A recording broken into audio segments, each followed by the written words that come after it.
Hey everyone. Ha ha. Oh, I'm a little too high there, Robert. You Okay. grew a few inches. Yes, I grew. Okay, there we go. There we go. That works better. Okay. Well, everything's what? Okay. Thank you for Thank you. The subathon's over. Robert But is only allowed to answer Doc in full Jar Jar Binks mode.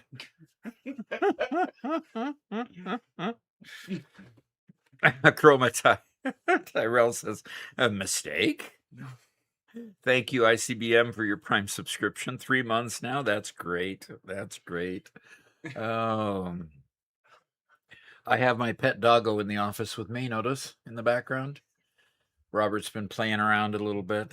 So Andy Incognito says good morning. Zach Davis says good morning. Benjamin Freeberg says good morning. And what mistake? I think that's Robert just messing with my head. I don't know. He came up with that title. I gave several suggestions, and none of those suggestions seemed to work, but he came up with that one. So lame suggestions they were. No, I'm just doing Yoda. No, Jar Jar. well, I don't know how Jar Jar Binks constructs his. Yeah, it's not like logical like Yoda. No, yeah, Yoda, at least you can kind of approximate it, but yeah. hashtag blame Robert. Hashtag blame Ah, Robert. as usual. Oh, okay. You are still looking very green there, Doc. I am. Yeah, Okay. So you're gonna adjust me again, huh? just a little bit. Okay. Give me a little more blue. That's not All much. right. But Yeah, it's not much. Okay. All right. Well, hey, Dog75 doing 100x the space elevator. It's insane. Yes, it is insane. We've got one playthrough that we were playing before we went to the community server at the outset of 1.2. That playthrough, we're doing 100x parts. And yes, it takes a while to accumulate that many parts. It really does. So the monkey with drip is with us, says what's okay, so hey Doc, starting a new worldwide factory, but still haven't started the iron production because I'm trying to find an alternate iron recipe with copper. The game keeps giving me every recipe except the one I actually want. Yeah, and isn't that true? That seems to be the frustration I have. So I really need to finish my 100x, 2x, 5x playthrough. Yeah, tell me, what century you end up doing that. So 100x with 2x part cost and 5x power cost. Yeah. Uh-huh. That's real challenge there. So what have we got sitting here? Let's go ahead and go to the game, Robert. I think we've read everybody's messages there. Let's go to the game. And we got a personal storage there that does not have anything in it. So that's fine. I'll just leave it there. Okay, well, I do notice that the adaptive control unit has 1,300 parts sent to it. That is cool. Modular engines are being made somewhere, but they're not made very fast. So maybe there's a container that has a whole bunch in that just needs to be transported. I'm not sure, but that would be nice to see that coming back. I've been working on my adaptive control unit, but I think I need to take a tour and see what's going on in the world. So Ryan Shoop says, been watching all the oldest videos on YouTube. Love watching you figure things out. Thanks to the content, Doc. watching me fumble through, yeah, should give you some patience in the fact that I had a ton of issues at the very beginning. And GG says, good morning, Doc. Good morning to you. That's cool. That's cool. I'm gonna catch a taxi here. See how it's hitching? When I go across here, you see how it's just hitching? That's what I'm talking about. And that's entirely your mouse doing that. It seems to be. Now I moved it to a different position on the mouse pad, and it goes fine. But everything is totally smooth on my mouse. Anyway, next time the taxi comes by, I'm going to catch one. Gonna go ahead and ride the taxi and take the tour. See what's going on all the way around the world. We have Snap-on, SkyUI, and the Infinites enabled, right? Yes. Okay. So I'm in the factory cart. So let's go take a tour. They do all have updates. So what we'll probably do after the stream is update all the mods, both locally and on the server. So any members who are playing expect updates today. Okay. Yeah, because updating the server for mods means that we update it, then we have to restart the server so it picks up the update after we update it from Mod Manager. So it takes a little bit of effort. Okay. So we're going to go back behind here. We're going to catch some stuff here. This room is getting quite busy. This is where a lot of the product comes in and through in this building. So you can see that there's quite a bit of conveyor belting going through here, which we could clean up.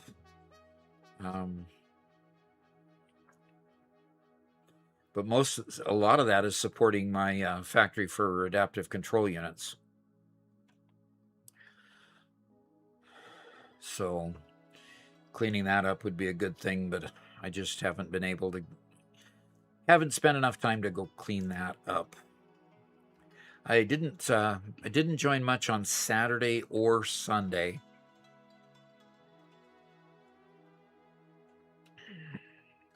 We had a really, really bad storm come through here on Saturday night to Sunday morning. Okay, all right, we're headed out of the factory here. Saturday night to Sunday morning, and during the night at about 12:30, we ended up losing power. We had a lot to fix. All the settings reverted to defaults, and we had to find all those. So if we've got some problems with the stream, please let us know. That might be something we just didn't catch yet. Ooh, we're going to walk the line here. Whew. Right on the edge.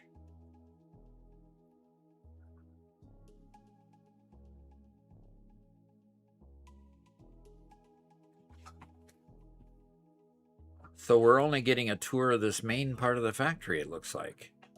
Now we're going to go back inside. One Metal Fist says, Roberton, this is how you speak like a Jar Jar Binks, okie day. Why did Roberton open the flea circus? Because he's a found animal smaller than his ego. But then the fleas asked for taller management. Now, why do we go through the... Wow. Meaty's factory cart taxi tours. So, wow. Okay, we're still going. Robert, what are you trying to... Oh, you're going to go on the tour with me? Yep. Okay. PT Brian says, I feel like the multipliers were partially intended for multiplayer sessions to keep things from being too easy when you have multiple players. And that has worked out really well for this multiplayer game. Slowing down the progression of the parts going to the space elevator has really helped. Yep.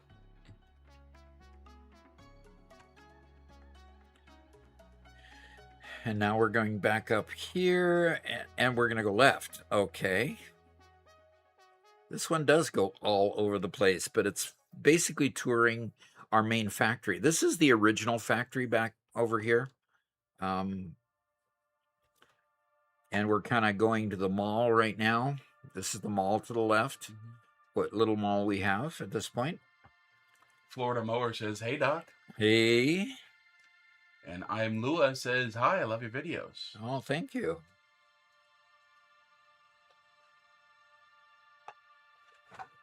And this whole skyrise is kind of new.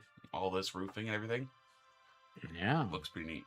All right. Well, I'm hopping off because we've gone the full tour there. But yeah, this whole new roof has been really exciting.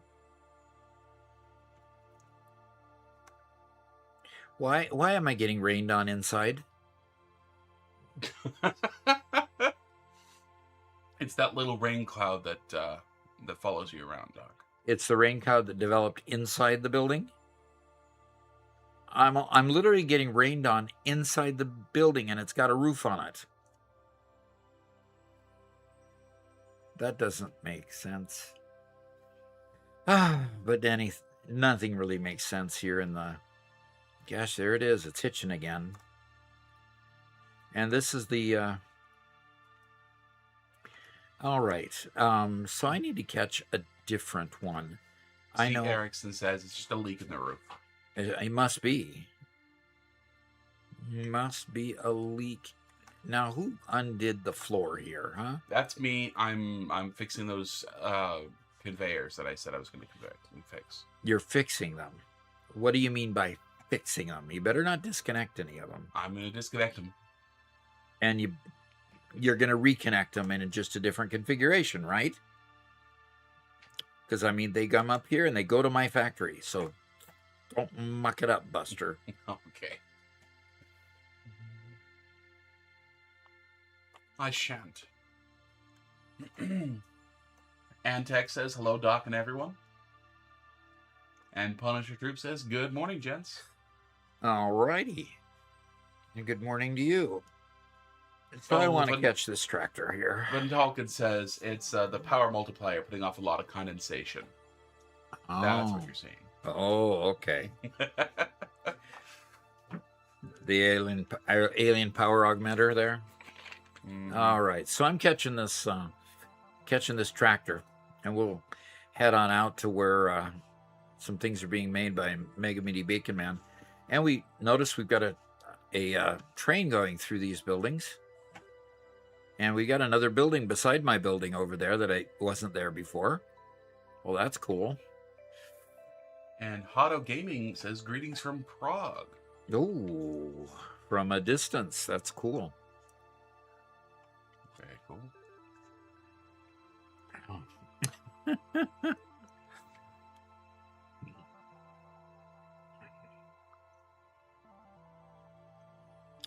Wow. Go slow much? Come on. Let's get moving. Get moving.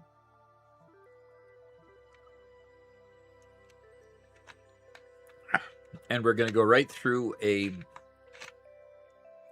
obstacle that we can't remove. Okay. So where are you heading out to? You just seeing where it takes you? Yeah. This is a place where they're getting I believe this one is carrying yeah. Excuse me. It's carrying nothing. It's just stopping here. Oh, there's probably just a hitch. The path is blue, which means it doesn't end there. It's just hitched. And I am...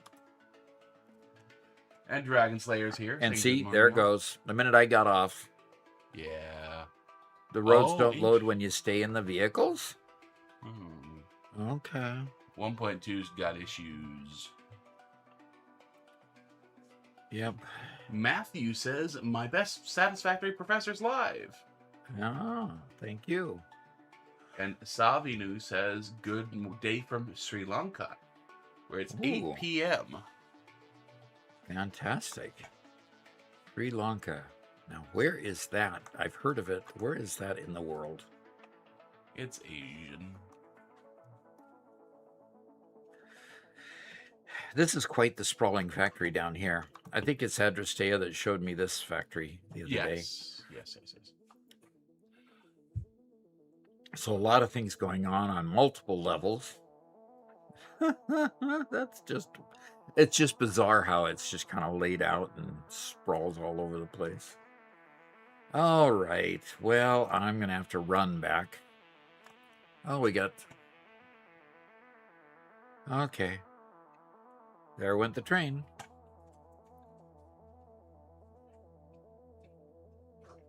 Hotto Gaming says Sri Lanka is near India. Ah, okay. I think it's the island off the coast of India, if I remember my Indiana Jones lore correctly. Okay, tube transfers directly to the Dune City. Train network is connected to as well. Okay.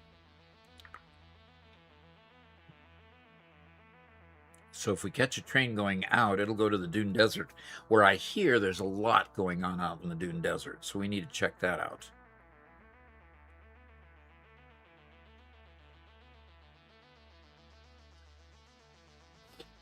Beebery says, "Hey Doc, welcome back.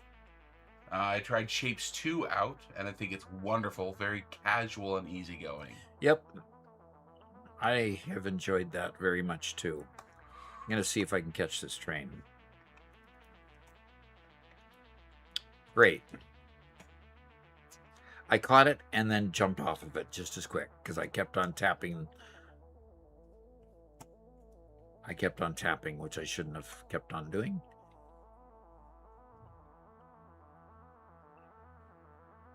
I love these hanging pillars. And somebody made, I don't know what this is, going up in the sky. Floating platforms, maybe?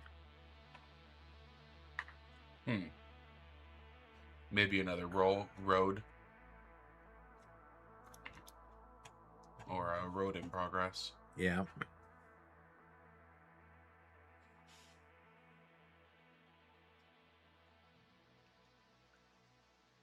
Well, they've been hanging like this for a long time. So...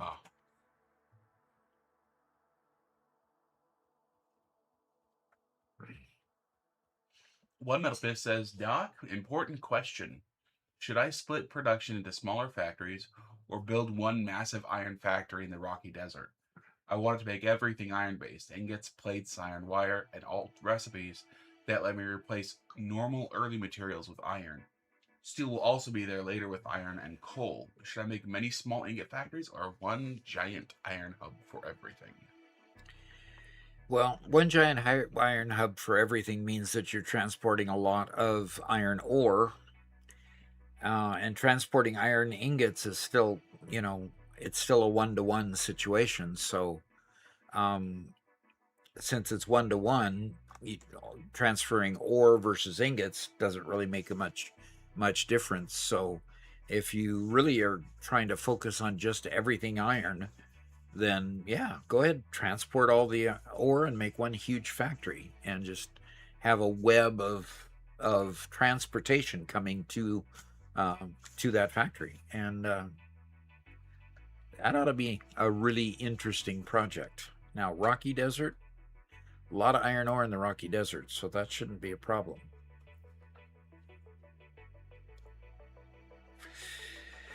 All right, well, I think there's a train station around here somewhere. Luke says that I'm very quiet on stream. And that is true. I'm a little bit quieter than Doc today. Let me mute myself while I move my microphone into place. Because I haven't been doing it so far.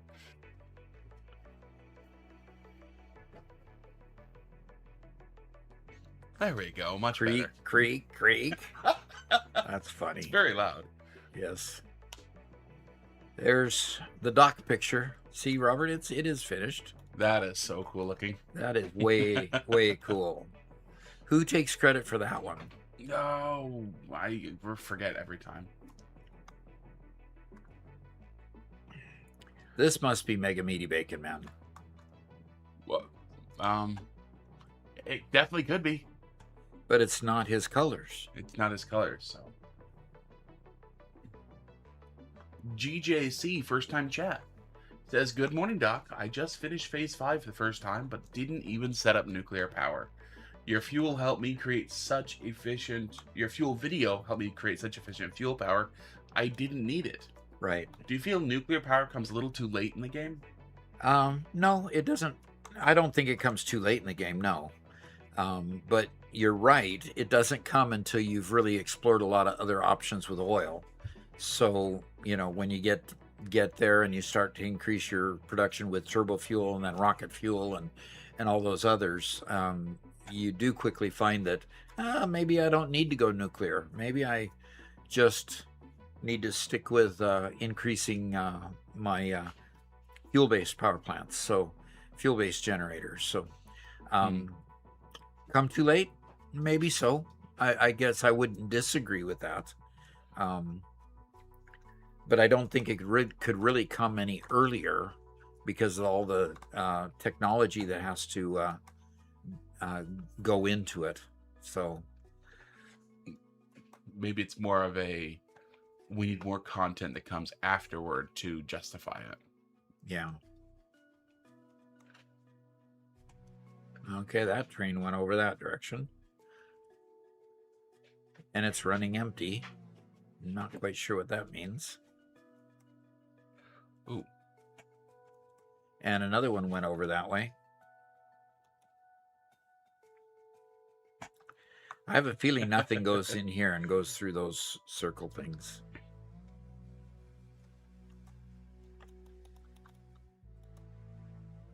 Luotians here says, joining you from a park. I'm very annoyed. It's an awesome park that is locked until it starts to get hot. Do you have a good joke for me? It's locked until it gets too hot. Interesting. Usually our parks here open at dawn and close at dusk. So that seems unusual to me. Look at what's going on here. Look at all this. That's really cool looking. But what does it do? I don't know. And that train is just wandering around. Okay.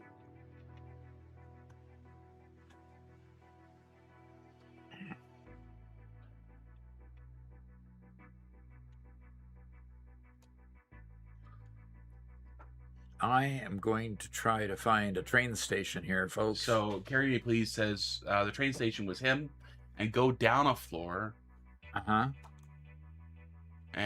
For it. For the train station? I think so. Oh, man, things have grown so much. Yeah, no kidding. Lotion says it is. It's locked until 9 and then closes at sunset. But by 9, it's too hot? Wow. Biebery says, also, Doc, I'm flattered you've used my questions in 5 of your shorts. Oh, wow. Okay. Yeah, for anybody who doesn't know, if you have a question about Satisfactory, we will take that question in what we call the university. We change over to this scene here that looks like this. And anything that's done in this scene here, I later clip that and turn that into one of our Q&A shorts that we release. So if you have any questions, please ask. Yeah. So this is definitely a delivery hub here that goes to Mega Meaty Bacon Man's. But let's get moving. Let's see where it takes us. See, it's not taking anything. I mean, the train cars are empty. So I have a feeling it's more of a tour bus than it is a freight train. Either way, we know who made it. Yep. And there's the 7-Up sign. There's our 7-Up sign, yeah. Oh, so that whole building's been removed. Okay. Which building? There was a building behind the 7-Up sign. Originally. Okay. It was a biomass generators stuff. So okay, biomass generators. Okay. Oh, Luotian lives in Utah. It's hot at dawn. Okay. But it's a dry heat. Oops. Yeah, all the Arizonans keep on saying, but it's a dry heat, so it's not so bad. Yeah, 115. That's bad no matter where it is.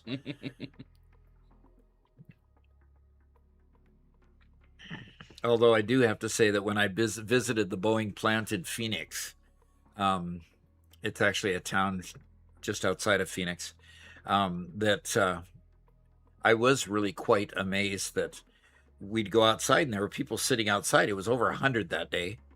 And people were sitting outside eating their lunches. And I go, this is odd. Then I realized when I went over there that they were in the shade. And in the shade, it actually is cooler than in the sunshine. And in Missouri, you don't really have that experience. It's just plain hot because the humidity just, no matter where you sit, is just hot, whether you're in the shade or not. So,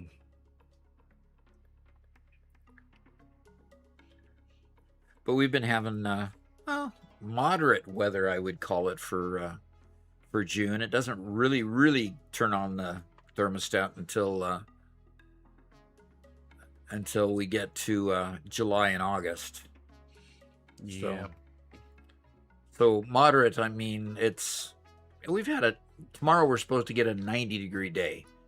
Moderate is anything below 90. And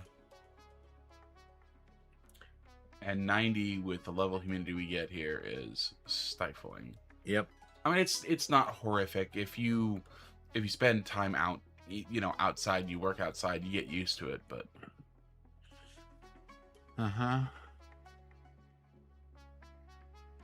we're gonna go up the turnstile. Up, what?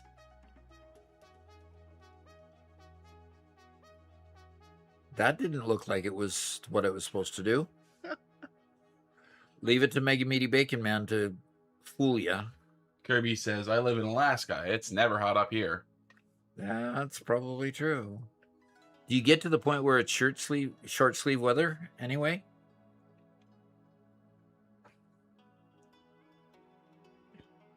Oh dear. Oh dear. We're definitely in Mega Meaty Bacon Man territory here. Yep. Supreme says, can Doc confirm if changing trains to red paint makes them faster?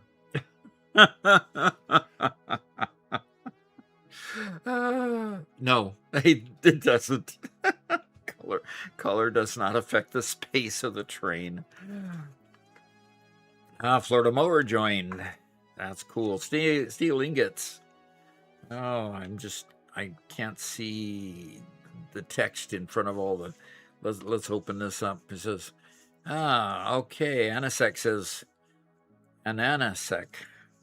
This factory is running. Luke Golte says, roads don't load when you stay in the vehicles. Okay, good. Tube transfers directly to the Dune City. Okay. Doc, go down a floor. Okay, you were reading these. I didn't realize you were reading these as well as the text, Robert. Actually, he posted both locations there. Oh, okay. And we're going outside. Good. Now this is the swamp area. Well, Mega Meaty Bacon Man's thoroughly taken over the swamp, it looks like. Mm-hmm. I want to note for chatters that, yeah, we're definitely missing some messages. Letting conversation just flow. So we'll get to you hopefully soon. We are reading both YouTube and Twitch. Okay, I need to turn it from top chat. See, this is I'm over in the web browser and I can't even highlight something. Yeah. Okay, I just changed it to live chat so in the game it doesn't appear to be so bad.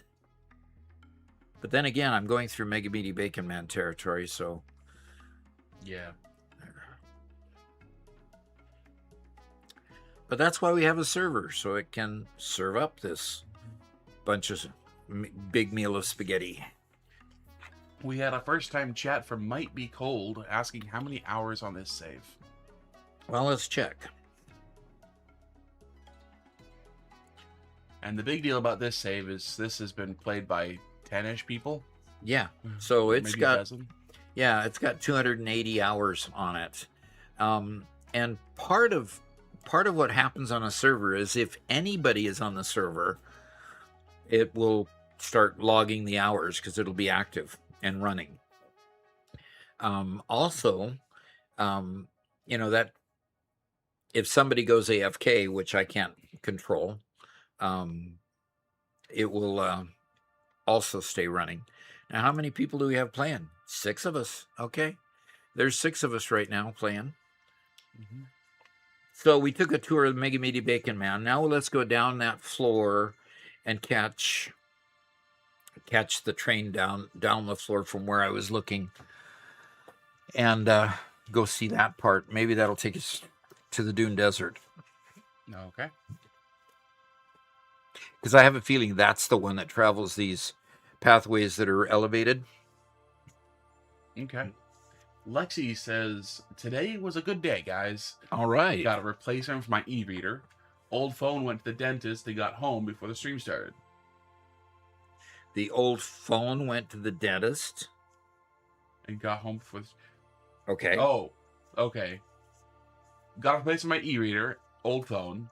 Went to the dentist. And got home before the stream started. Okay, good. There was no punctuation in that sentence, so I had to kind of invent it as I read it.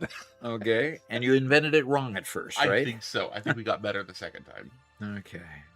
And OG Master says, sadly, I can't watch today. Doc, have a good week, and I hope you had one. All right. Well, I appreciate you coming and saying hi. That's pretty cool. Yeah. Okay, so I want to go over into this area over here. So Kirby is me asks, what is the new mod list? The current mod list is the Infinite Nudge, Infinite Zoop. Okay. We haven't done yes, we got Infinite Elevators on here, don't we? Yes, sir. And then we've got Sky UI. That's why it's staying light all the time. Okay. Isn't it? I had it paused. It's currently getting dark. Well, I'm going to pull that back, and I'm going to pause it again. So it stays light. There we go. Somebody must have turned it off after I turned it on. Okay, so we have to keep going down, I guess it is. And there's the train station. We just have to wait for the train to come. Mm-hmm.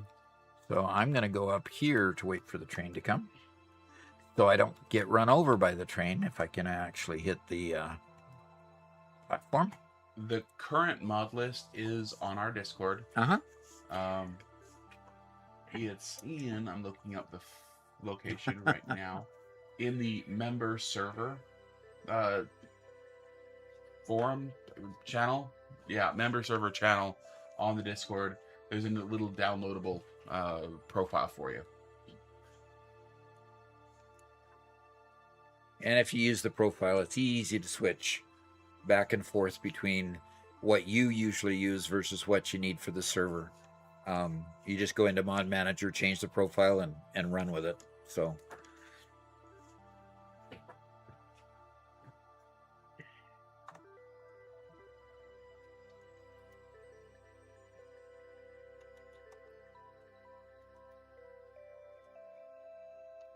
Okay.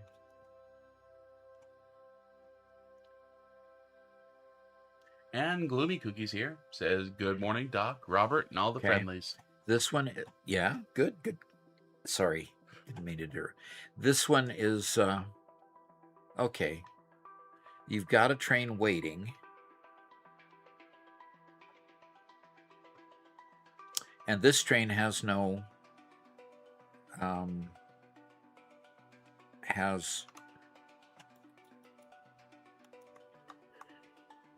has no timetable for it. This train back here looks like it does, but he's putting another train on it. So I'm going to go ahead and, do I hop on that train or do I wait for that train?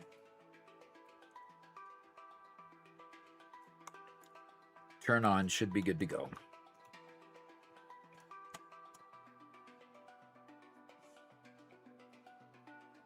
Okay, turn on self-driving. Okay, let's do it.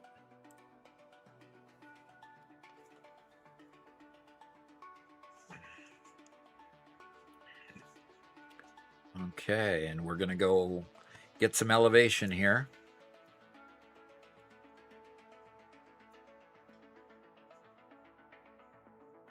There we go.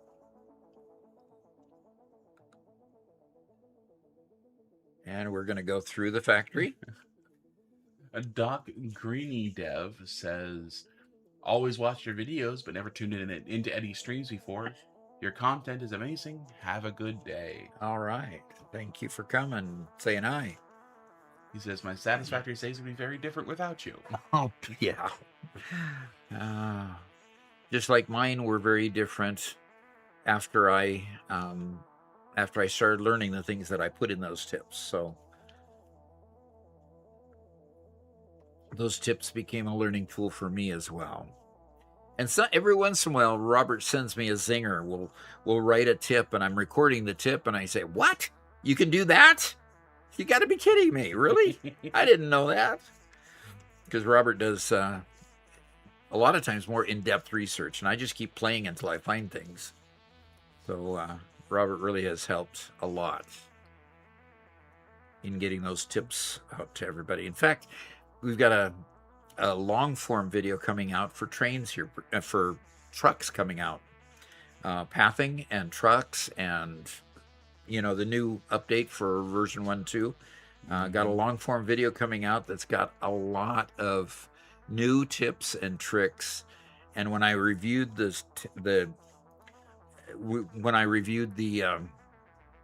script yesterday, that's kind of half written at this point, I said, you can really do that. There were 2 things in there that Robert had discovered while he was doing research that were new to me. So,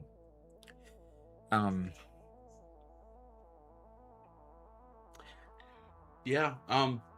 The one I want to say, just because it's useful on stream, there's straight mode for roads. I don't know why, or for paths. I don't know why we didn't see that earlier. I mean, obviously it's being used on this paths before us, but so obviously you guys knew it, but I hadn't noticed. Yep. Gloomy Cookie says, I had to look up so many doc videos when I first got to using pipes. Oh, wow. Okay. Glad they helped you. Pipes are a bugger. Yup.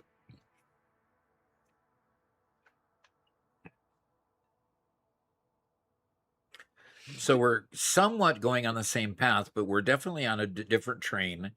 And it says our next stop is Dune City. So obviously we're not just going to stop at Mega Meaty Bacon Man's area. We're somehow going to go through.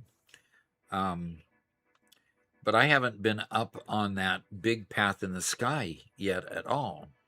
So have to figure out how to access that.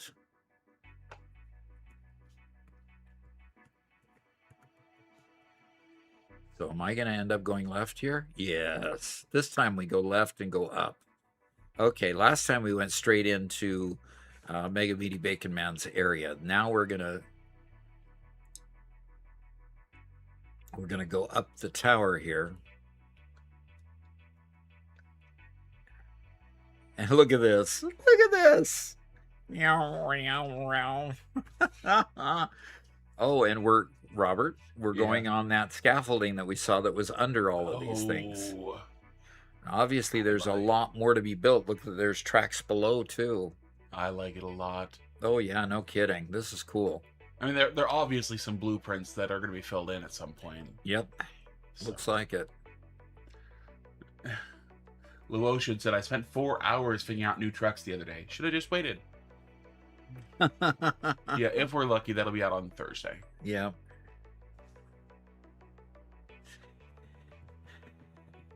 Won't be recording it today. Robert, we're going to hop in the car and get the shopping done that we tried to do when the storm started, and we decided to come home instead of finishing it. Battery banks over here. Okay. That's pretty cool. So you do that, and I'll make sure that the script is finalized, and then we can we can corroborate, make sure it's up to standards, and get that recorded. And I suppose you'll start collecting collecting.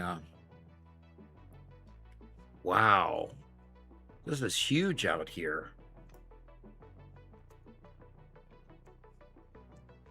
Okay, I think I'm gonna hop off and go see what's going on here. Chase says, Doc, bless you, my good man.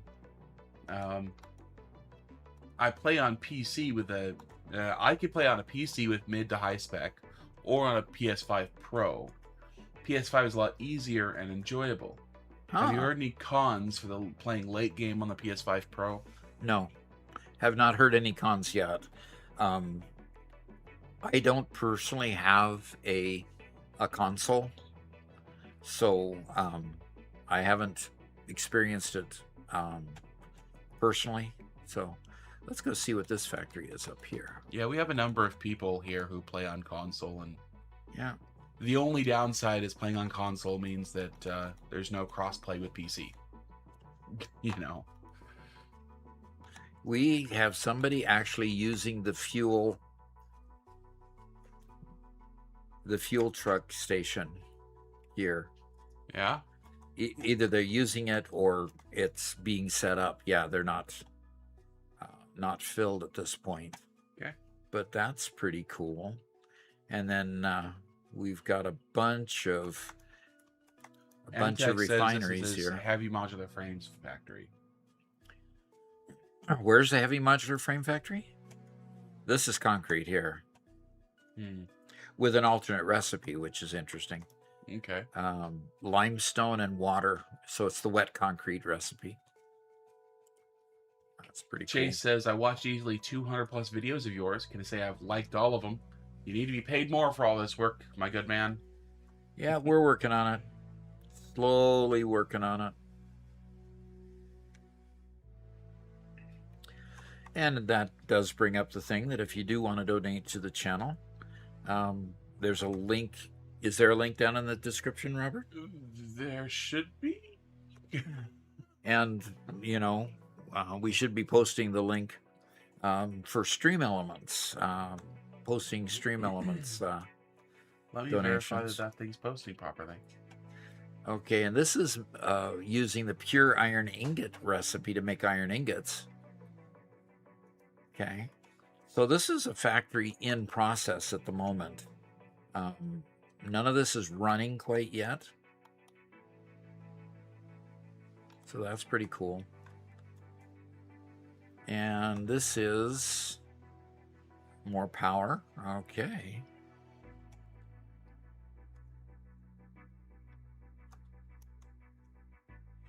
Area Transportation Office. That's cool.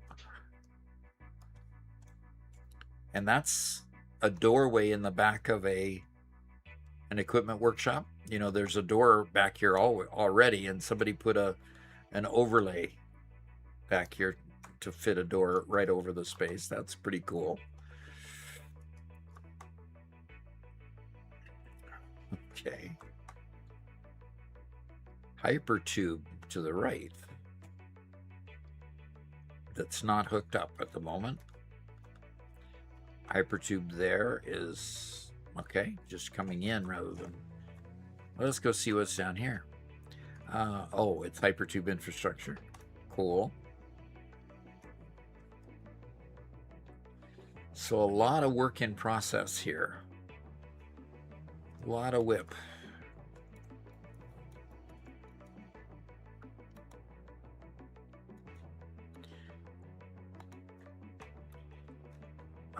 If anybody built a packaged biofuel plant, I'll start if no one has. I have not done one yet. Rico says go the other way, Doc. Okay, go the other way. I'm not sure where they're trying to get to go, but... So, Carry Me Please says the top rail is for global delivery, bottom is intended for regional transportation, but is unused at the moment. Okay. East side of the city.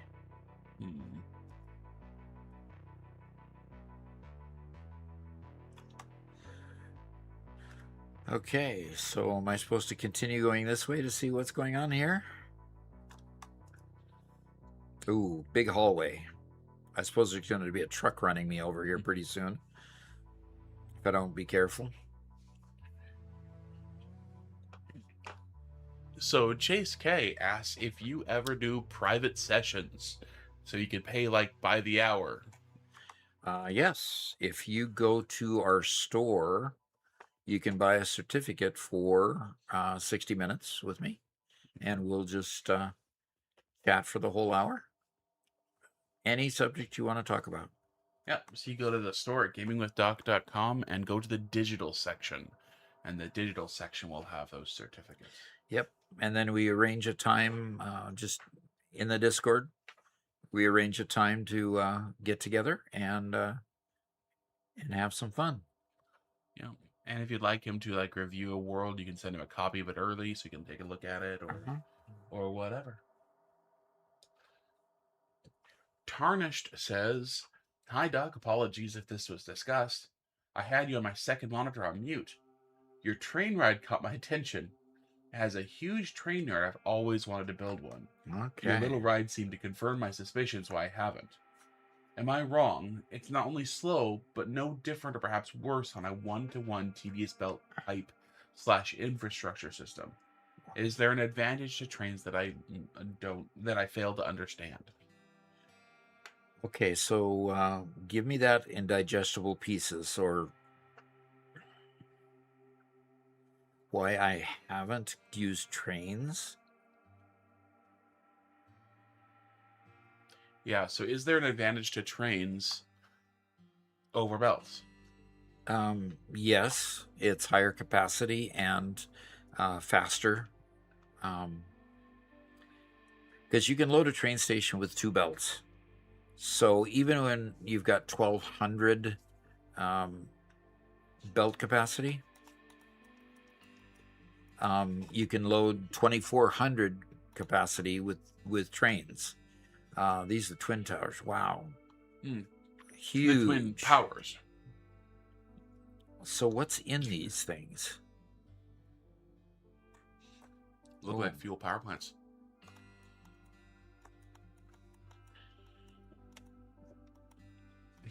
Wow. That is cool. Okay. And Gunker has subscribed with Prime. Cool. That's good. 4 months. That's cool. Wow. And you've got fuel going all. It looks.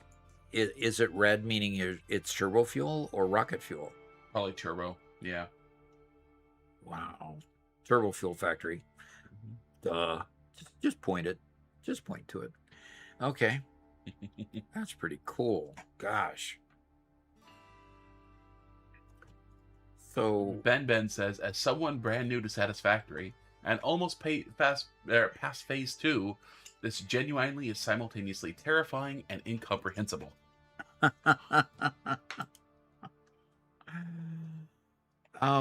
So I'd like to deal with Tarnished Dash. I'd like to deal with his comment. Yeah. Your train ride, as huge train nerd, I've always wanted to build one. Well, your little train ride confirms my suspicions why I haven't. The thing that makes trains significant is the fact that you can load them with 2 conveyors, and as long as you have enough trains on the route to empty your train station and transport it and empty the other train station, your throughput can be twice as much as any conventional conveyor that you're using.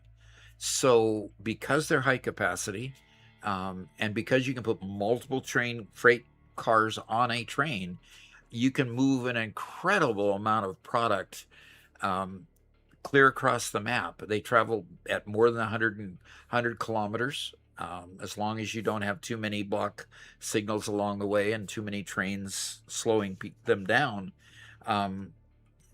It does carry a tremendous amount of products. So I would go experiment with them so that you can one-on-one tedious belt pipe structure. Is there an advantage? I fail to understand. Yeah, I think that you just don't understand how, until you use them, possibly how, number one, how versatile they are, because you just power them up, and as long as you keep the lights on, they just keep running. You don't have to keep refueling them, and you can move a lot of stuff. So one train line for multiple trains and from and to multiple locations. One thing that you noticed as I took two different trains to two different locations, yet for a significant part of that train line, we were using the same line. It just used a different turnoff. And once it used that different turnoff, I'm here in the Dune Desert instead of going to the swamps where Mega Meaty Bacon Man had his stuff. Now, they've put an awful lot of superfluous train lines in there because they just like to do that. But it's, really efficient to do it that way. I generally throwing my 2 cents in there. All of Satisfactory is governed by conveyor belts. Uh-huh. It's impossible to go faster than conveyor belts because you'll always be limited by conveyor belts at every turn. Mm-hmm. So the train's advantage is not in being faster than conveyors necessarily, because they're limited by their input and output. Just, it's all the intangibles that makes it better. Okay. Or it makes it a viable option in places. All right. Well, this has been an incredible experience out here. Dune City Power Export. Okay. I mean, there's just tons and tons of stuff going on here. It's just, everywhere you turn, there's more stuff being built. Out there is the ocean. And of course, you've got some conveyors bringing product in from various places out, far-flung places out here in the Dune Desert. Mm-hmm. But it looks like this is really just a place for a cart to run. So I could grab that cart and we could, head on down the road, I suppose, and go all the way back. And then we got a platform being built over there too that'll be for something, I suppose. Ben asks, who are you playing with? I currently am playing with members on YouTube or subscribers on Twitch. And right now there are 6 of us, so 5 people plus me and 4 people plus me and Robert. Robert is my editor, so there's 4 of us on the server at the moment. And if we look at the message thing, Rico Ray is one of those players. Florida Mower is one of the players. I believe. Well, Vampire Archer was here and left. Now, one thing that gets a little bit difficult is that Rico Ray, Florida Mower, Mega Meaty Bacon Man, they all know that they can go to their corner of the world and they can just build. They can just build anything they want. Part of the challenge with playing multiplayer when you're not sitting across the room with somebody that's playing with you is that it's hard to know what to do next. But players that are successful in this kind of environment know that they can just go do whatever they want. That's why, frankly, I had not even seen most of this that has been developed, and it's huge. Obviously, this is a huge amount of building here that's gone on, and I just now explored it for the first time. So it's just really cool. So I'm going to check and see if this one's fueled up. It is. I am going to go take this. I hope nobody objects. Whoops, wrong way. And first time chat from Garlance, who says, hi, Doc. Hi, good to see you. Mm-hmm. So I'm going to run back. This will go at 100 kilometers per hour. Mm-hmm. Okay, and Chase says, so if he does, by the hour, it'd have to be on PC then, because you can't really help on PS5 Pro? Correct. Yes. Okay. Yep. And he says, should I start it as multiplayer so later on it's easier for you to join? I can't drive. Did I distract you? Problem is, I just lost the thing. You know, it's down so deep, I'm not going to be able to reconstruct it or deconstruct it. No. Look at that. That's what you call just harmful waste that'll always be part of the environment from now on. Horrible, horrible.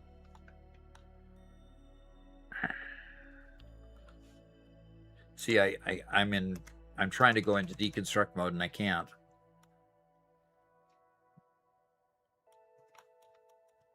I should never try to drive. They should take away my license. I can't drive these crazy vehicles here. I need my joystick. I need my steering wheel. Self-driving cars can't come any sooner. Right, especially in Satisfactory, yeah. Oh, we call those trains. Oh, that's right. That's right. Okay. I'll get bigger dedicated one out there soon. City, take your iron node back. Okay. I'm going to respawn to get back. Good call. See, now this is where I can't get my cursor to work right. So we got to figure that out. Yeah. Okay. So for multiplayer, if you're playing a normal single player game, swapping to multiplayer is pretty easy. Yeah, so you shouldn't have to. What is all this green stuff coming out of here? I wonder if this is actually it's not actually pollution, it's just weird. Oh. Well, Weird. Doc, I got the conveyors moved out from the middle of the room. You did. On that up. And they're still connected to my factory? Yep.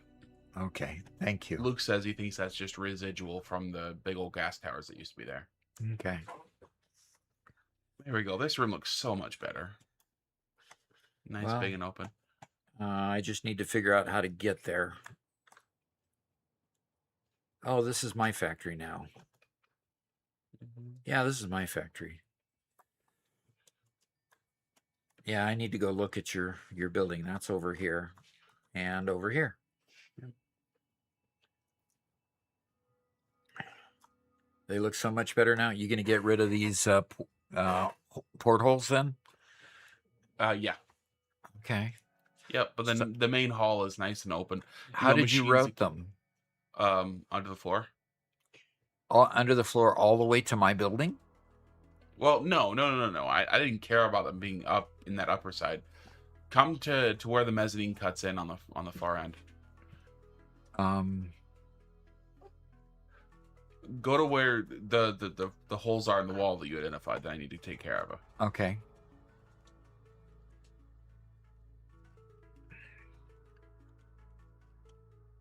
Okay, those holes are right back. You just took care of them. Okay. Yeah, they're gone now. They were along this back you're wall. Looking on the okay. You're up there looking. Yes. Look to that wall right there. Okay. That you were looking at. Yeah.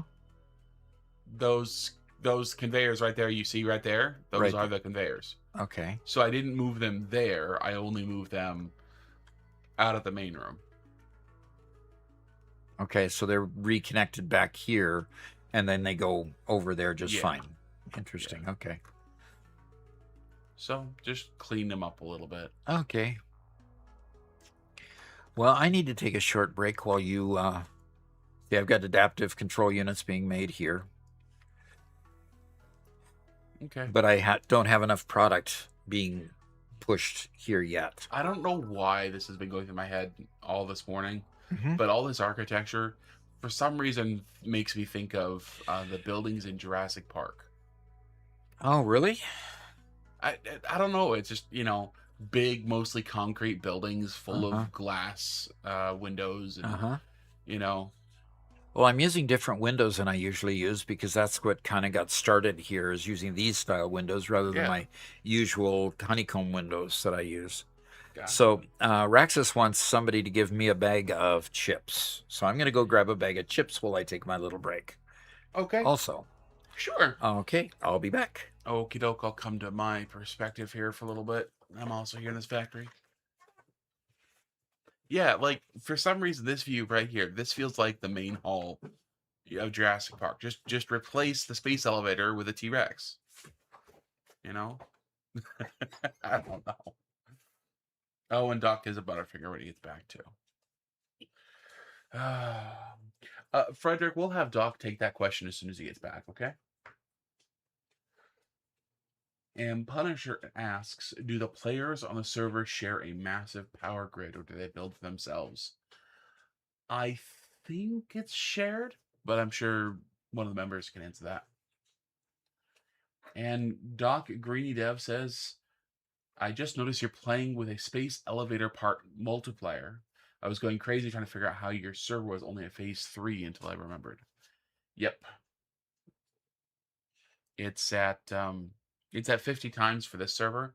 We decided not to go 100 times because Mark said so. Mark is one of our good members who does donate a decent amount, and he set the requirements for this world. So I do like how nice and open this is. I feel like I want to build something over here.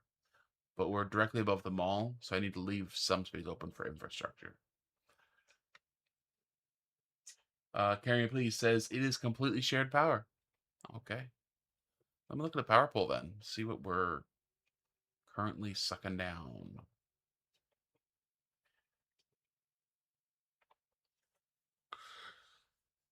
Okay, that's actually pretty steady looking. I like that. Consumption's around 12 gigawatts. Max is 36. With current production around 31. Okay. Or 33 with a power boost. So we're a little bit underwater for max consumption, but. And Cap 1, I asked, why isn't the factory running? Well, right here, it's probably not running just because this is a lot of the early game stuff. And so a lot of the early game stuff isn't moving. I know this goes over to because I was just working on getting these lines relocated that you see right there at my cursor, and none of those are moving. But they're going over to something that Doc built. So let me go take a look. I haven't played in this world hardly at all. There's Kirby. Aha. But Doc's stuff comes through here. So where does it go? It goes up. It goes up. Really?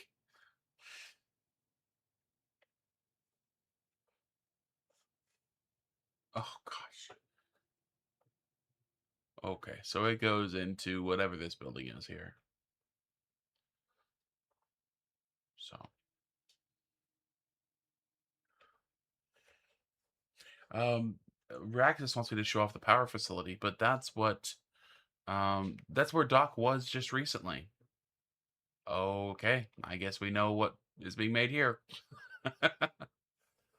But I think Doc was on a higher floor, and there's the stairs. Uh, Tendrew wants me to make a skate park, which I kind of like that idea.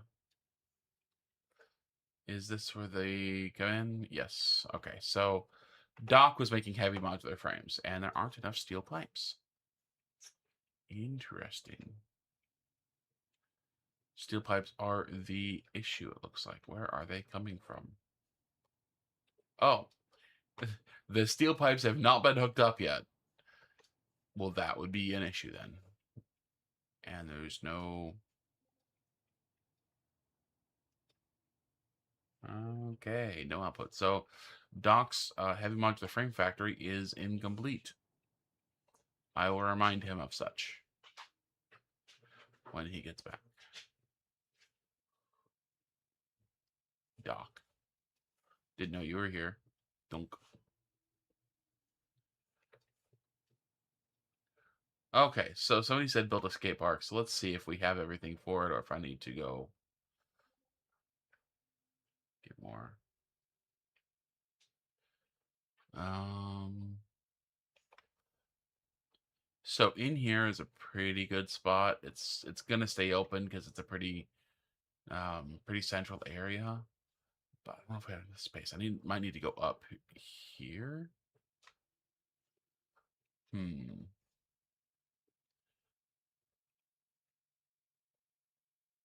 Okay.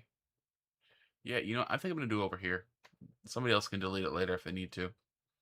Unless there's a nice open spot. You know what? I'm just gonna.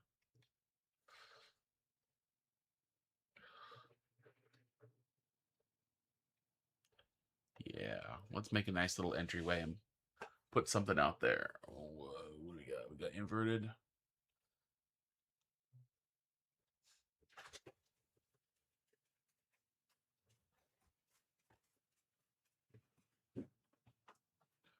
And whatever coloring that is, I don't know what that is. All right. You also need to get yourself a Butterfinger, Doc. Oh, wow. Oh, where's my Butterfingers? Oh, they're clear back there. I'm trying to clean things up. So a full, well-rounded meal. Peanut butter for protein, and little carbs from Doritos. So,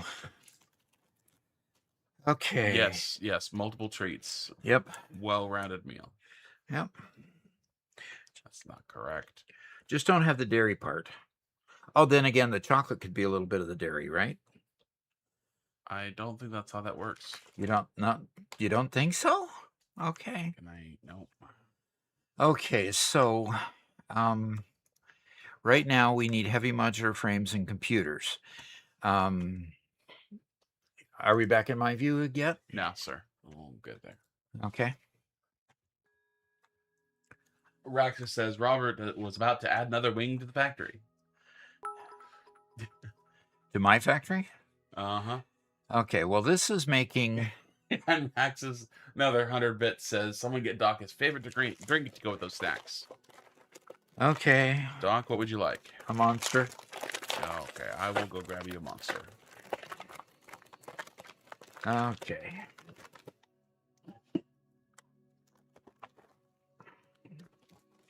Grab a little cup there so I'm not constantly crinkling a bag. Yeah, that'd be nice. Okay. Conqueror says, chocolate, at least for me, is its own food group. Definitely. And Cap One Eye notes that no project parts have accumulated in a while. I know that some are being like trucked in, so they come in batches.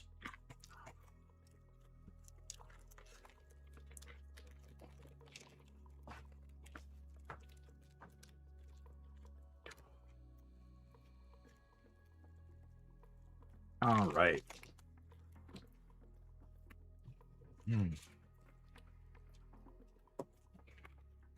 Here is your Monster, good sir. And we have a ruby red.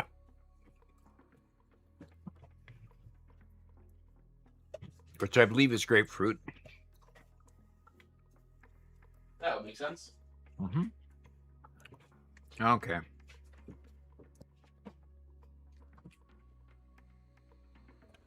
Okay.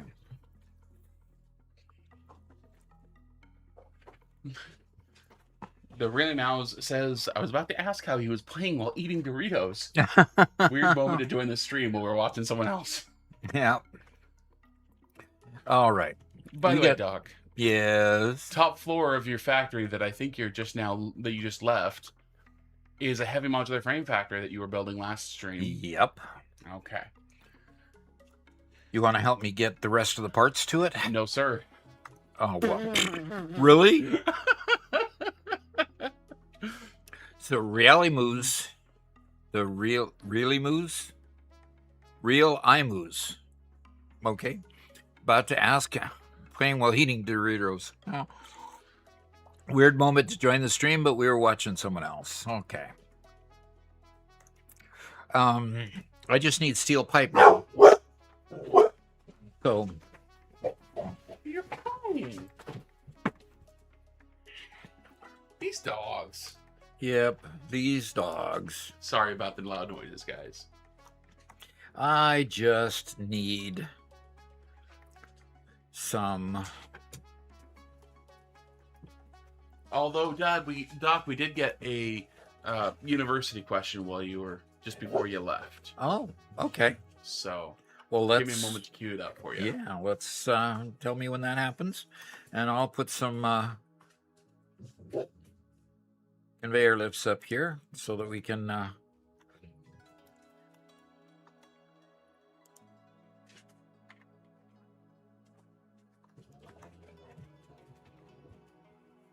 Hey.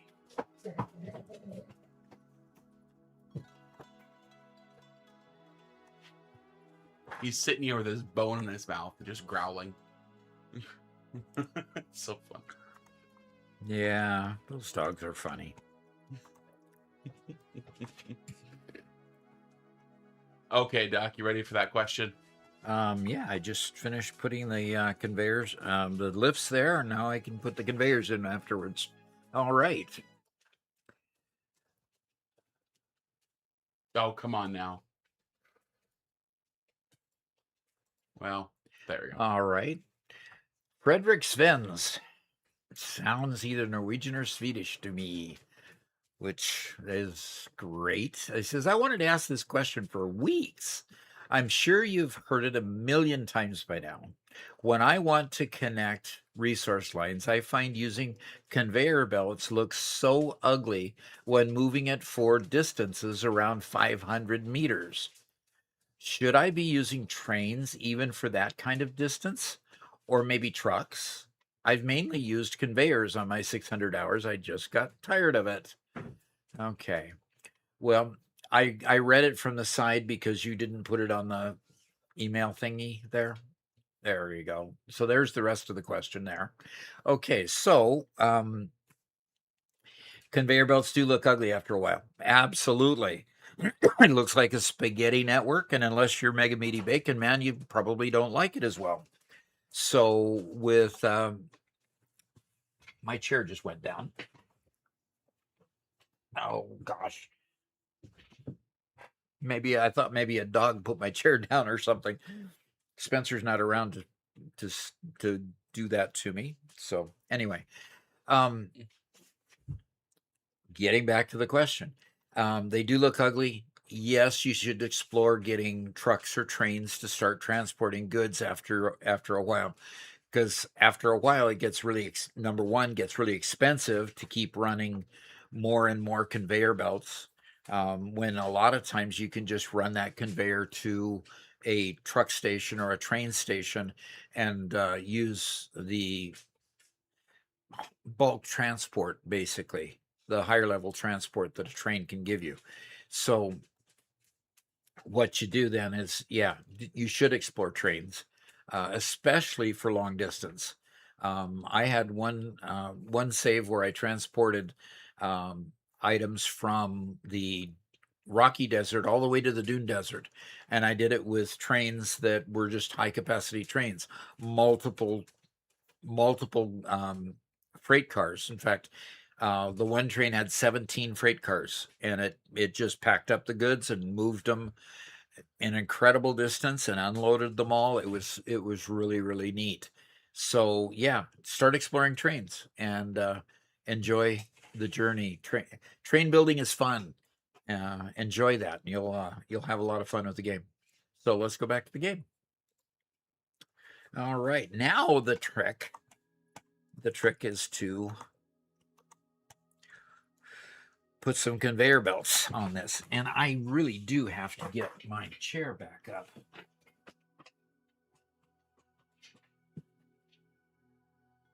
Okay, that's better. That's much better. All of a sudden it just went down. Don't know why. No dog, no And Spencer. Frederick says Swedish, actually. All righty. Well, as you can tell by my last name, Hansen, that I end up from the Norwegian persuasion. So my ancestors.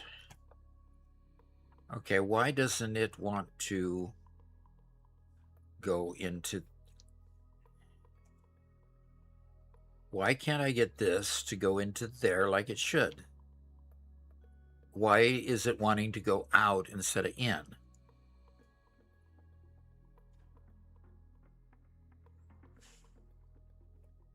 Okay, this is weird, Robert. This conveyor wants to go out.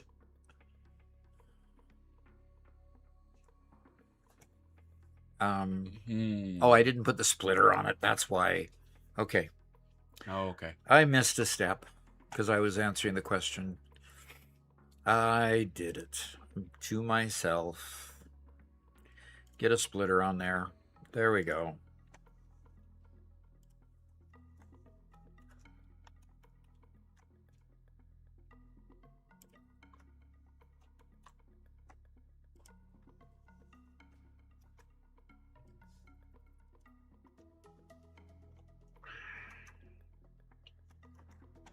All right. Splitter. Okay, we got something else going on in the chat there, Robert? I'm sure there is something. Are you busy building something? I'm busy building something. Oh. You're always so secretive about what you're building that, I don't know what you're building. Well, I was told by Chad I had to build something, so I'm working on it for him. Ranako Thari says, "Hey Doc, just started to automate my space elevator parts for phase 4 on 100X. I've done it till thermal propulsion rocket, but the nuclear pasta is truly a nightmare." Nuclear pasta is interesting, that's for sure. Doc Greenie Dev says, "You can place splitters on top of conveyor lifts? This is revolutionary." It is. Yeah, once you discover that, a lot of things automate themselves really quite nicely. And I like putting my, at first I would always put a conveyor lifts across all the way through the middle, and I would put splitters on those conveyor lifts and everything.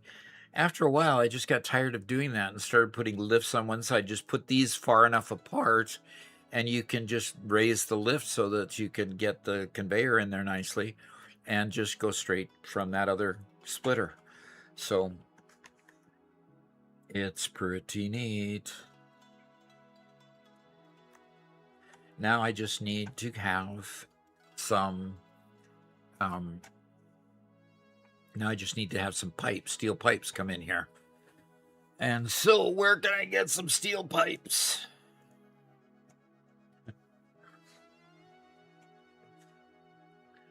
Frederick says, "Thanks for taking the time. I would maybe explore trains even for shorter distances." Yes. After a while, you fall in love with trains, and even shorter distances make sense. The nice thing about the shorter distances is a lot of times you can have those main trunk lines that can just have a spur going off to a particular location. They can get back on the main trunk line and take it back to your factory. So a lot of times when you get that main, the main piece of your train set going, then you can use it to spur off and let's go grab that mine and bring it back, and let's go get this mine and bring it back. And it makes it really easy to just jump off and go get something and bring it back to the factory. So, all right. Well, let's. What was it? Oh, I was going to go down here to architecture because I didn't put railings around this yet. Safety first.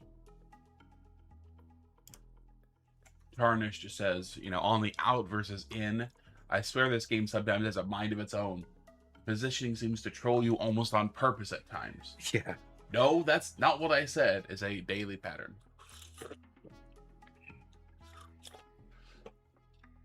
Yeah.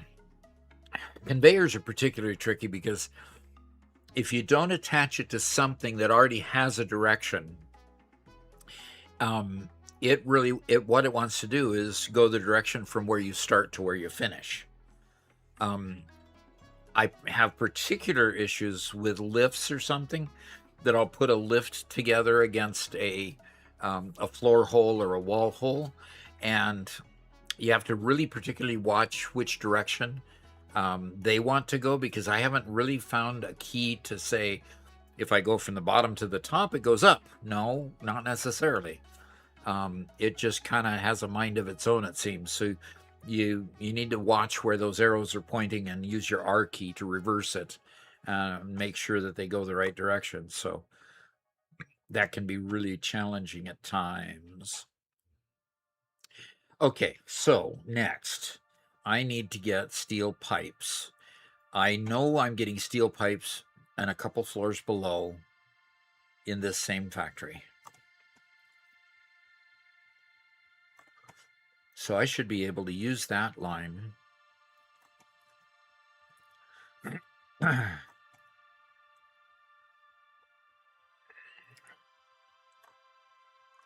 What? What's up? What happened to my steel pipes that were coming in?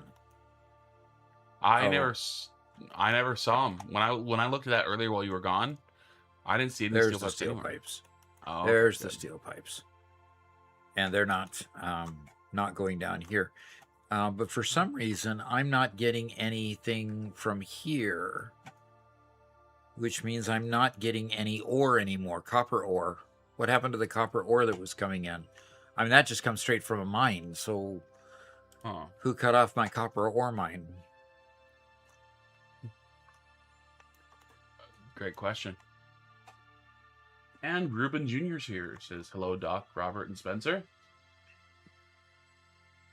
That's what happened. That's what happened to my copper ore.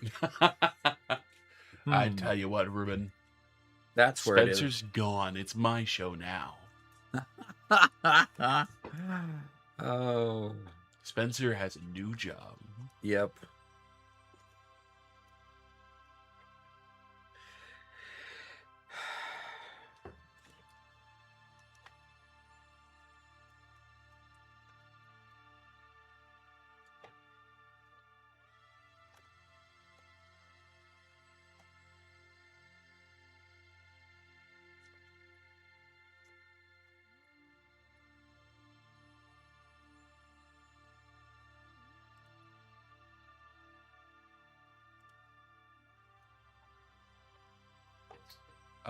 Gunker says, I'd love to get onto your server for a bit.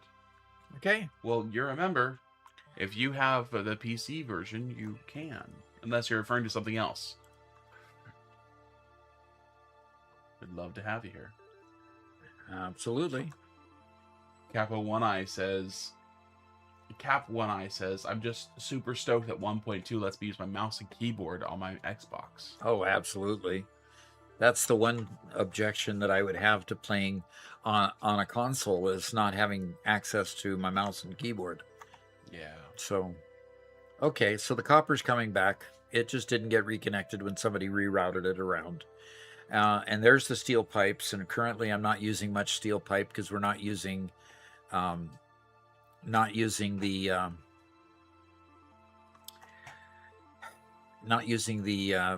SAM fluctuators for very much. So, but getting this going is starting to get some copper wire going so that we can actually start making SAM fluctuators again, because this whole thing stopped. Okay. Well. So, mistakes like that happen. I even do that to my own factory. So I'm sure that that was definitely not an intentional result. Nope. So, all right. So there we have the wire coming back in. So now we can make SAM fluctuators once again. And the SAM fluctuators are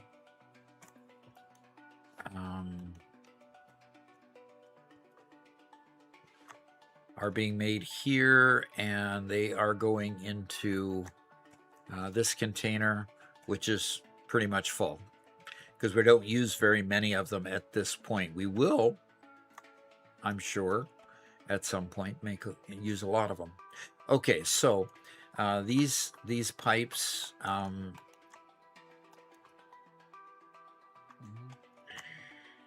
Gonker Prime Sub works just fine. Yep. All you have to do if you are a subscriber on Twitch or a member on YouTube is join our Discord and link your account in Discord. In the Discord settings, you'll see that it's called Connected Accounts, and connect it to either YouTube or Twitch, whichever one gives you membership, and then that will open up the specific members only forums, and it'll give you the login information so you can come hang out with us.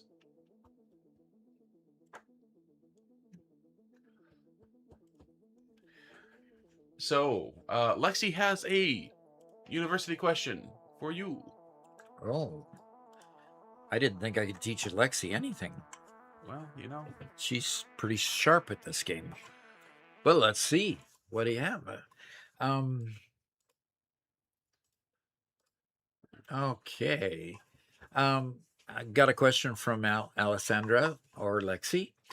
So Doc, I got a question. What's the best way to make sure your random node map is most optimal for playthrough?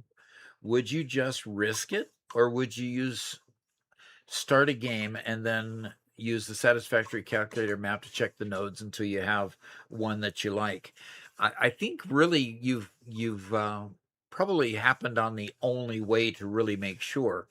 I would keep track of the what do they call that? The seed. The seed. I would keep track of seed numbers to kind of identify what kind of map you got when you started over again with random nodes, so that you can identify one that just is really, really bad or really good, or what kind of focus it has. I know the map I got when I did random nodes and I was doing two times part cost. Those random nodes were just horrendous. Even though I was in grassy fields, it's usually iron rich. I had to really travel a huge distance just to get started in the game with iron. So I think you've really happened on the only way to really do it is to go ahead and, get a map started, get in Satisfactory Calculator, find out where those nodes are, and see what it looks like, and then just toss the one, start over again if you don't like the particular map. I think that's a good idea. So let's get back to the game.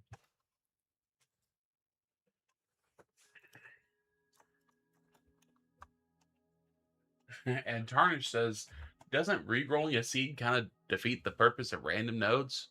No, not really, because you'll still get random nodes. But you don't want a randomized node set that makes the play almost impossible, because in order to find out what the seed is and find out where your nodes are, you've got to start and choose your starting location. Well, if you choose the starting location and the randomization favors a totally different starting location, and really is detrimental to the one you chose, then what are you going to do? You're going to want to literally get it rechosen, re-roll that. So I don't think that's a bad motive at all. I wouldn't want to get stuck with a game that was nearly impossible from the get-go. I would want to I would really want to optimize it a little bit better than that. And in fact, we did our first playthrough that didn't work out. We skipped out because we put on 2x parts, and the requirements we set for that were just too much for the two of us to play and have fun with. So we ditched it and moved to our 100x world instead. So. Yepper. That's what we did. So Mega Meaty Bacon Man says something which I noticed but I hadn't investigated yet. He says, I have an undocumented tip for you. Okay. If you go to Options, User Interface, HUD, go ahead and do that in game.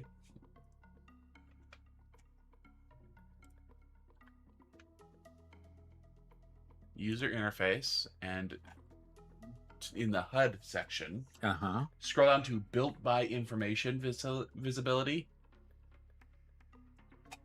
Information. And check that. And you'll be able to see who built what. Okay. If you rename something, you'll see who named it. It's not associated with built by, but it's a neat 1.2 feature. It's a new 1.2 feature. There's an undocumented tip, Robert. Yes, sir. Write it down. We're writing it down right now. Okay. It's interesting, the things that they kind of sneak in a new release that they just don't think to mention.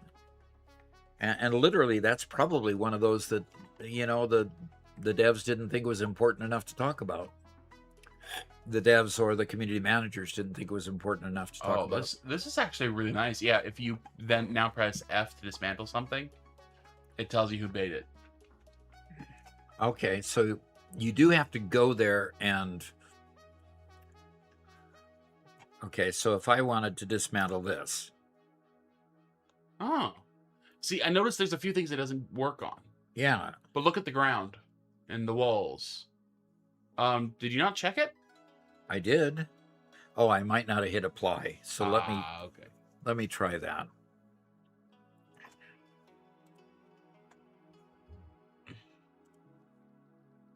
And Zach says, "Hey Doc and Robert, it's been a minute.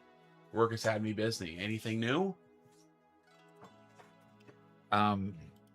Anything new? Well, we're on phase 3 and we're working through getting parts made for phase 3. So 1.2's been fun. Okay, I'm not... Maybe it doesn't work on something that I've made. Look up. Oh, built by Doc. Oh, it's up. There it is. Okay, very cool. So I can go next door and look who built that building next door. Yep. Okay. Well, I need to go up to the next floor because I've got pipes now that I can put and get my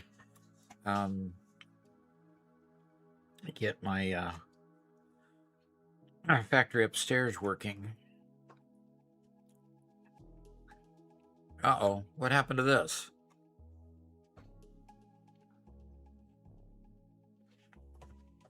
Are you, Robert, are you... No. I don't understand where these would have come from. I don't know. Are they invisible? Are they invisible? Yeah. Are they there? You just can't see them? Built by Carry Me, Please. Isn't that a nice tool? Yeah. So I didn't build them. That's why I didn't recognize why they were there. Yeah. And there's conveyors that are meant to be brought here.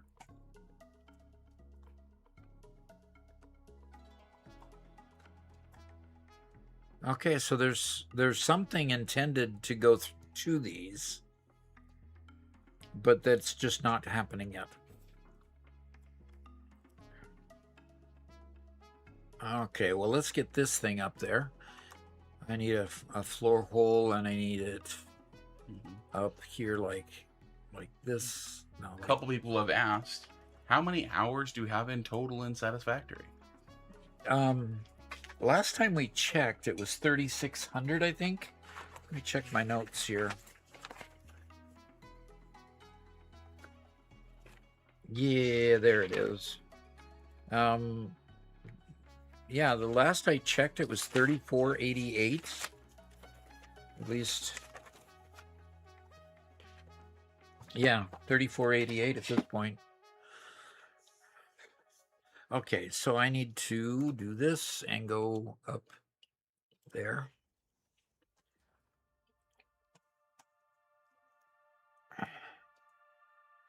So that'll get my heavy modular frames going. And then I just need to bring them down and put them into here.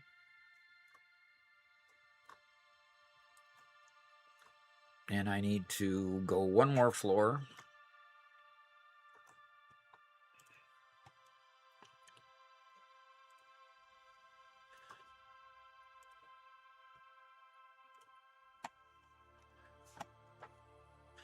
All right.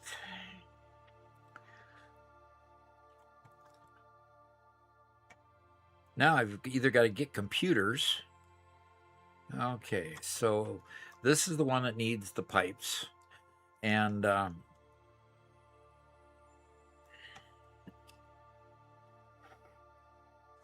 probably should have oriented those to go the opposite direction. But then again, I could just go around. No, I can't really go around because I've got outputs to put here still. Yep, I'm going to reconstruct those.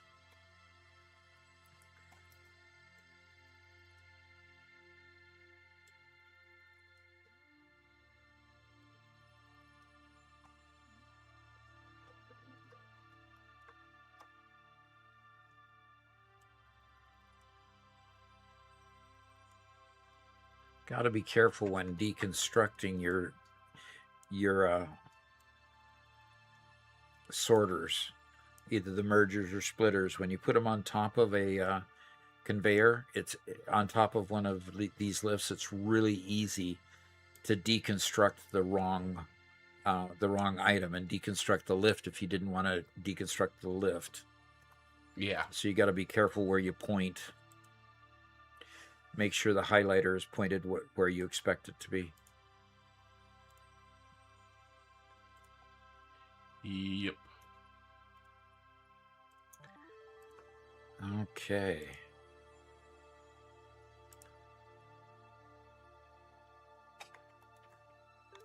Bacon says, don't check who built the neat rail line that goes in and around the hub. You'll fall off your chair in shock. I don't think I'll fall off my chair in shock. I think I know who built them, so... Well, I mean, it definitely wasn't Mega Meaty Bacon Man. He is not capable of such things. Oh. Are you saying he's not capable of doing something neat? Correct. Looking? Correct. Aw, you're so mean. Zach says, while I've been gone, I had some horrible luck. Was driving to visit my brother, went under an overpass. Well, a kid thought it'd be fun to throw a rock off and hit my car. Damaged my windshield, dash, and passenger seat. And my pizza! His pizza. Oh, man. The worst part of that is getting the pizza destroyed, I'm sure. Yeah. Golly. That... And of course, you'll never catch the kid. Because the kid will have realized that he did it and ran.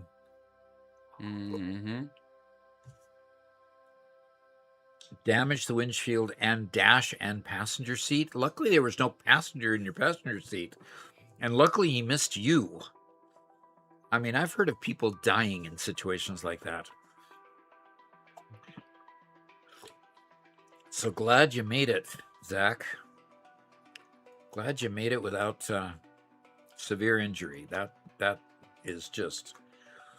It's disgusting that a kid would do that.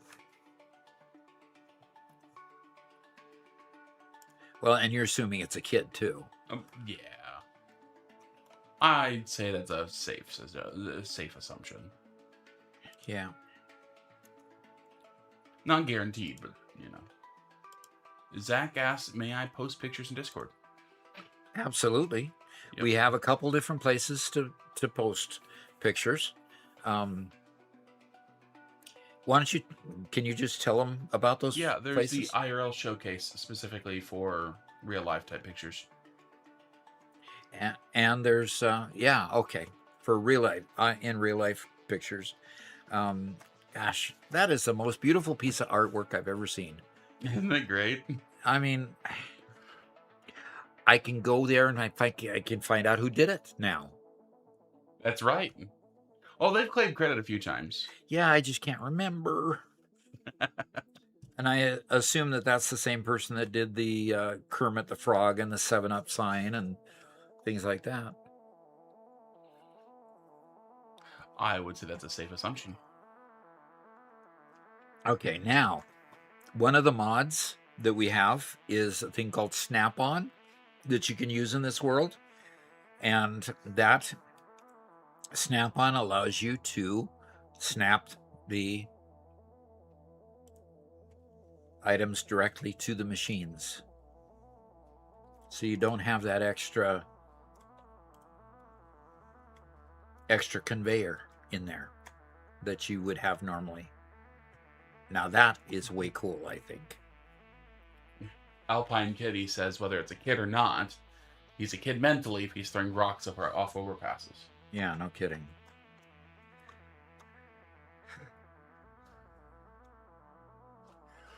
Ruben asked Doc, "Did you watch the UFC 250 at the White House?" He says it was crazy. I did not. I did not.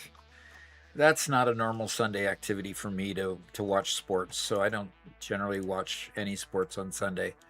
Yeah. Has to be really, really special, like when the Seattle Seahawks were in the in the Super Bowl. In the Super Bowl 2 years in a row. Oh man! Somehow hell froze over twice. Yeah. Somehow.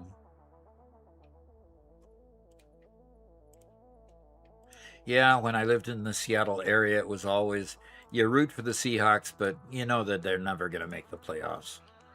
Yep. And the same thing with the Mariners. You know, they can field a good team that plays good during the year, and then all of a sudden they go puke during the playoffs. So...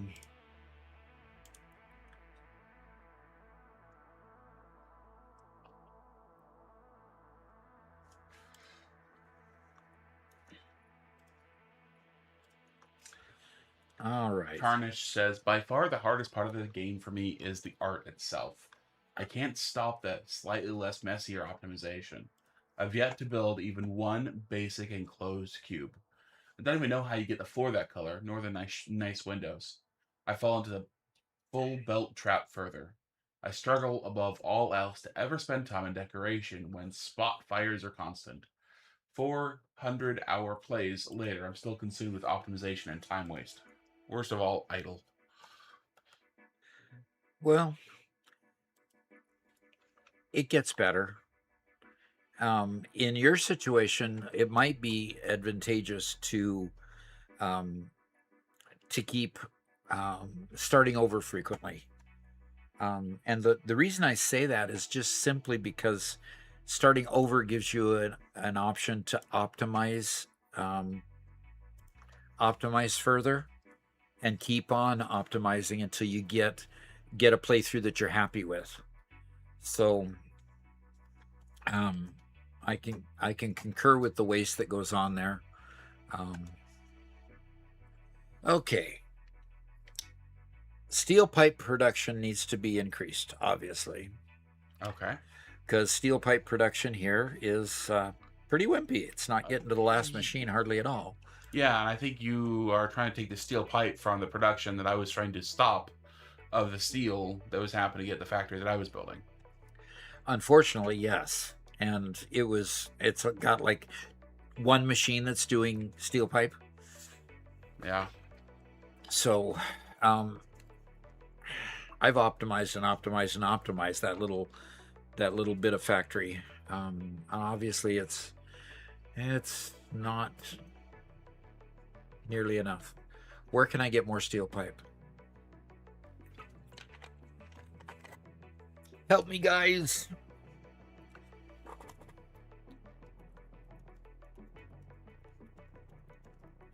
Holy cow. So Zach posted pictures. Can I share? Mm-hmm. Ow. Went all the way through. Man. There's hitting the seat, it looks like. Mm-hmm. Oh, bounced off the back of the seat. Yeah. Wow. That's a rock, dude. No kidding. Yeah, that could totally have killed somebody. Easy. Oh yeah.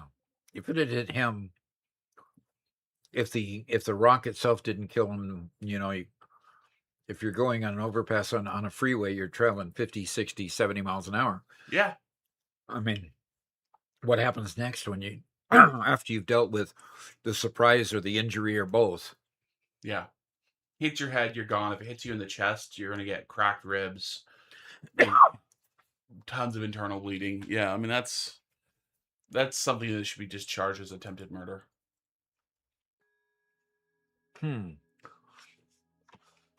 That's insane.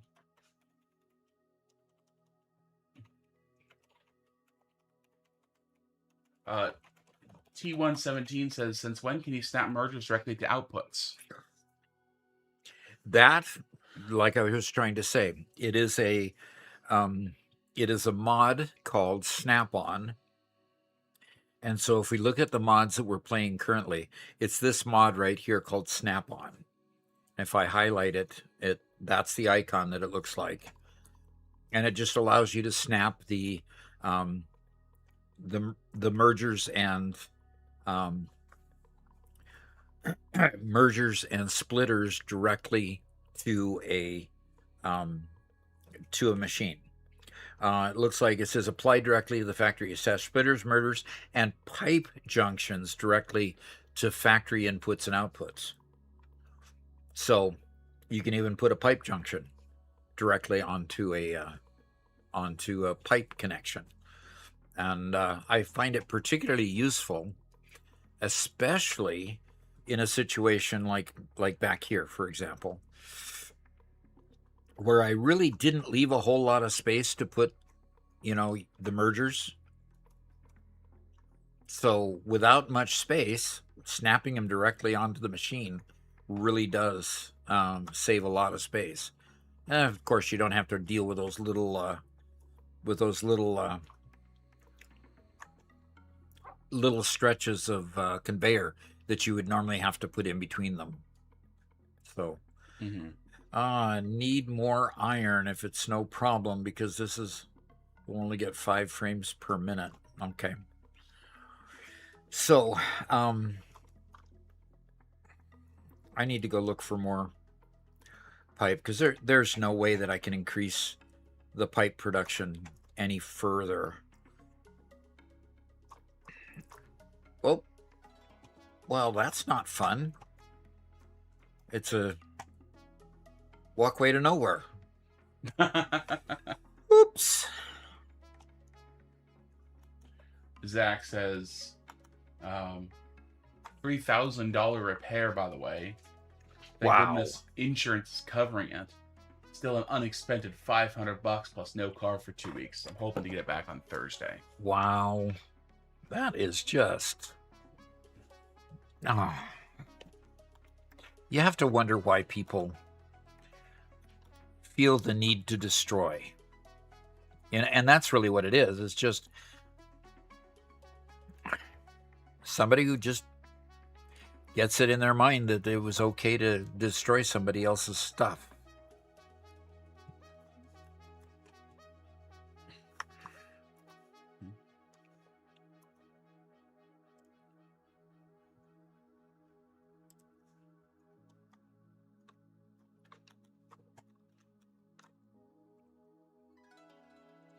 We have a couple of good questions that I think are best for university here. Okay, here, let me just run this line down so that I can...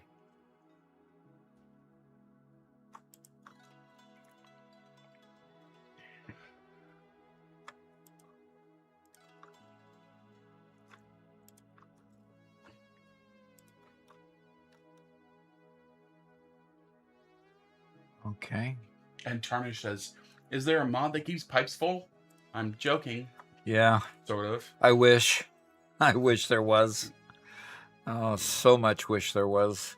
And Dark Matter says, love your channel. Lots of good insight and knowledge. Fantastic.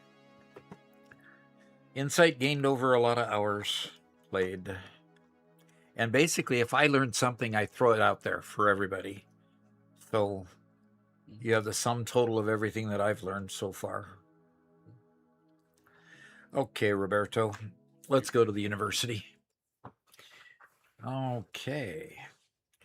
Yeah, for some reason this isn't working now. No, it's not. Doggone. Let's see. There we go. Okay. Nope. Hold on. There we go. Okay. More military, please. Asks a question. He says, what's the best way? Okay. What's the best way, in your opinion, for an early game manifold smelting facility? Early game manifold, first off, you need splitters. And the early game manifold, a Mark 1 let's say we're doing iron. Mark 1 is going to put out just 120, if I'm guessing right, on a pure node, 120. Your conveyors will only move 60. So an early game manifold basically is only um, only two smelters, two splitters with conveyors coming out of your miner. Now, the minute you get Mark II conveyors, then you can put two more smelters on it and have a manifold of four smelters. But until you get to the point where you've got Mark II conveyors and a pure node, you can't get any more than just four smelters. So you're severely limited on your manifold size at the very beginning, but it quickly builds to where you've got the ability to have much longer manifolds when you get to Mark III belts and Mark II miners, and the capacity just keeps ramping up until you can build these long manifolds and do a lot of production. But at the very beginning, they're very small. So I hope that helps. And let's go to the next question. All right. The British chap says, how do you pick when to build a new line for inputs versus siphoning from an existing line? Feels obvious for simple inputs like plates, but not for items like cooling systems. It really is the same answer for plates as it is for cooling systems. Um, you're making a certain number of items, and the output from where you're making it has to go into your next input. Well, your next input is only going to use a certain amount. If the input isn't big enough to match, if the output isn't big enough to match the input, then you've got to build another line. Get more resources, expand your current line, do whatever it takes to get the right kind of output so that you can give your machine enough input. So basically, that's the formula. Build more if you need it, because you're gonna need it later, definitely. Like cooling systems. I never have been able to produce enough cooling systems for endgame. So I need to work on building it better from the beginning. Yeah, I was seeing that. Yeah. Okay, and let's go back to the game. We could try to go back to the game anyway. Yeah. There we go. Connection timed out. Are Yep. we getting memory errors again? Can you go to pingplayers.com? And we'll go to server manager. Appears to be offline. Yeah, check it out. Yep. It usually comes up within a few seconds. And yeah, Luke also crashed. Mm-hmm. So.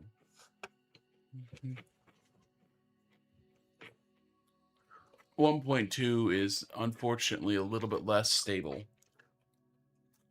than the previous.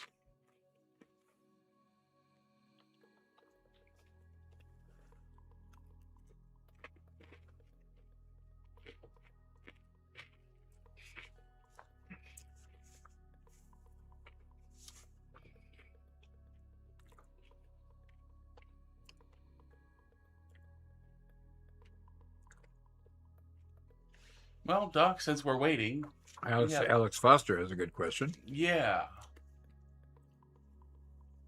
So. And for that matter, just before it, Dark Matter has probably a good question too. Okay.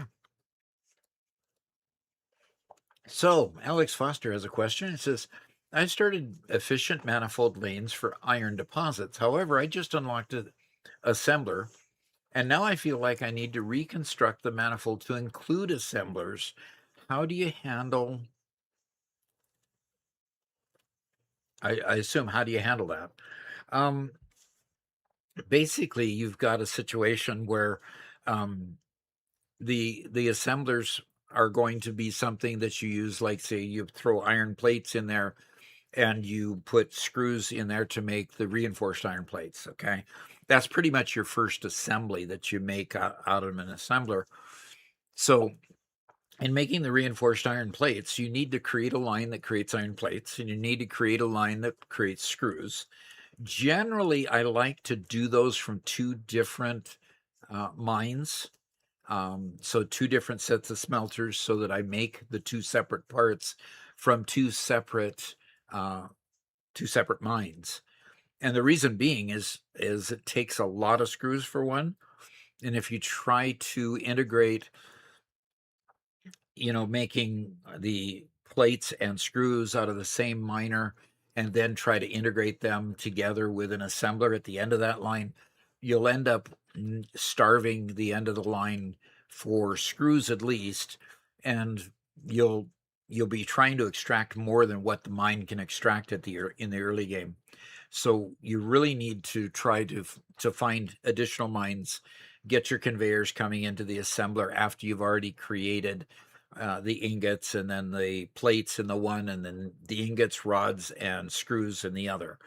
So, and you might even want to get 3 mines and create rods in one place, and then take those rods, create rods in 2 places, and use one for rods and use the other one for creating screws, so that you can keep the rods flowing too. So multiple mines work better than trying to integrate them all together into one.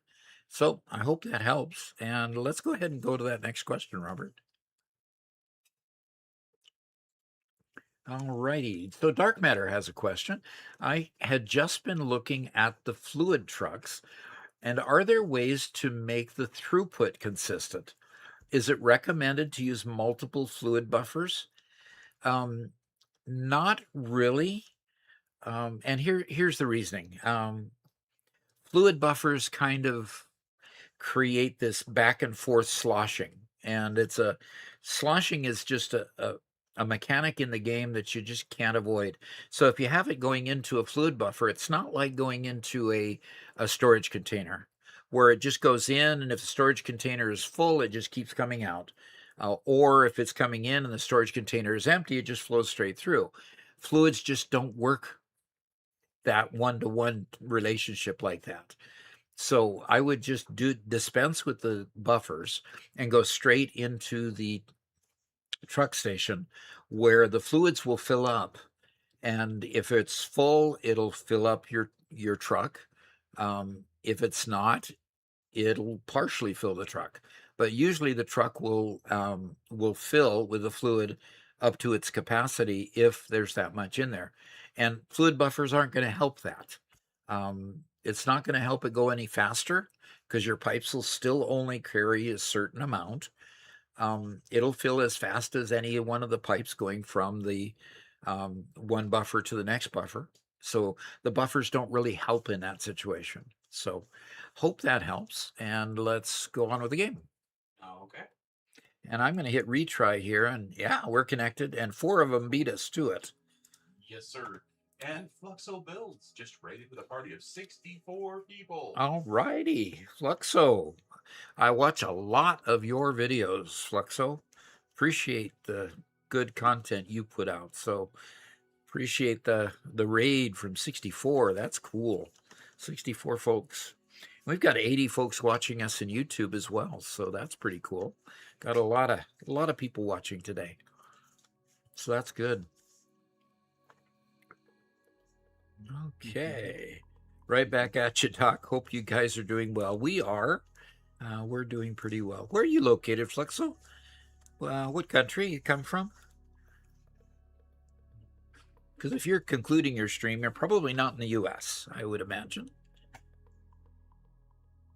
All right, so how far back did I get pushed? Okay, the pipes are going just fine. Okay, it looks like it accepted my updates all the way back. Let's just check around the corner. From T117. Okay, why don't you press your push to talk so I can hear you? How about I not press my push to talk, because I was muting myself? Oh, you've got it. Okay, that's fine. Okay, and Fluxo's from Liverpool. Liverpool. Oh, okay. UK. Good job. Good job. So yeah, let's go to the university for one more quick question. Okay. All right. So we have a question from T117. When working with gases, do they fill up lower level pipes first like fluids do? I need to be able to prioritize certain parts of dark matter residue flow. They don't. Gases just flow. They don't need lifts. They don't work on gravity. They just fill the pipes. So if you've got enough to fill the pipes, um, if you've got enough gases to fill the pipes, then it'll keep pushing that amount through the end. But basically, um, it doesn't respond like fluids do at all, which is kind of nice when you need to transport it for a long distance. I remember transporting my hydrogen from one end of the Dune Desert clear over to the ocean side of the Dune Desert, and it was really nice not having to worry about the pumps or anything like that. So um, hopefully that helps, but maybe not in your situation. You want to prioritize things, but you're not going to be able to do it based on gravity. So hope that helps. Let's go back to the game. Okay, well, he redeemed stretch. Hi, Zach. Zach wants me to stretch. I'm too busy to stretch. Is that how that works? Too busy to stretch. Yeah. And Tamimi's is from Finland. Okay. Cool. And ACO Channel says, as a fan from Japan, your videos always help me out a lot. Thanks for everything every day. Arigato. Fantastic. People from all over the world. That is so neat.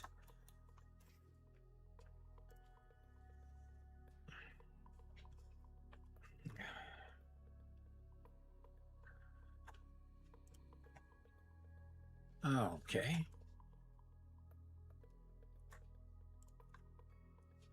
We're gonna try upgrading these conveyors and see how much that helps. And we'll upgrade the lifts too.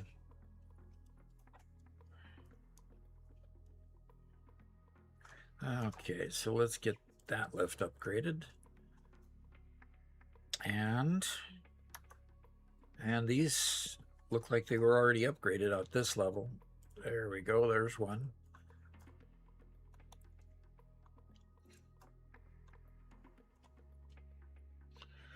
Okay, well, Tarnished says, I have one final question, Doc, and this one I'd really like to have your expertise on. Okay. I have one nuclear power plant intentionally watered from aluminum waste, exactly 240 and downhill. Still, over time, issues I cannot figure out. If I allow more than 240, the refinery idles. If I don't, I get the same problem in reverse. Yeah, and that's the problem. Pumps will self-regulate, but your output from other machines won't self-regulate. In other words, they won't just slow down, they just quit. So it's extremely frustrating to recycle your fluids back into from one machine to another. I've found at least, that it's really, really hard to keep it balanced and keep it working. And that's just, there's a problem with that somewhere. I had one situation where my aluminum factory was outputting and I had it coming into a different part of the process in the aluminum factory. And I had one pump that supplied the remainder of what I needed because I didn't have enough out of the other machine. And so it was going back that way, and I kept on lowering and lowering and lowering the amount coming out of the pump. So literally it would starve the other machine instead of backing up in the first machine. And I just couldn't figure out why it was 30 meters cubed below what the math said it should have been. And never really did work it out, but the only solution was to starve it a little bit. So, Okay, so why is this not giving me any into here? Because it's going out. Why is it going out to there?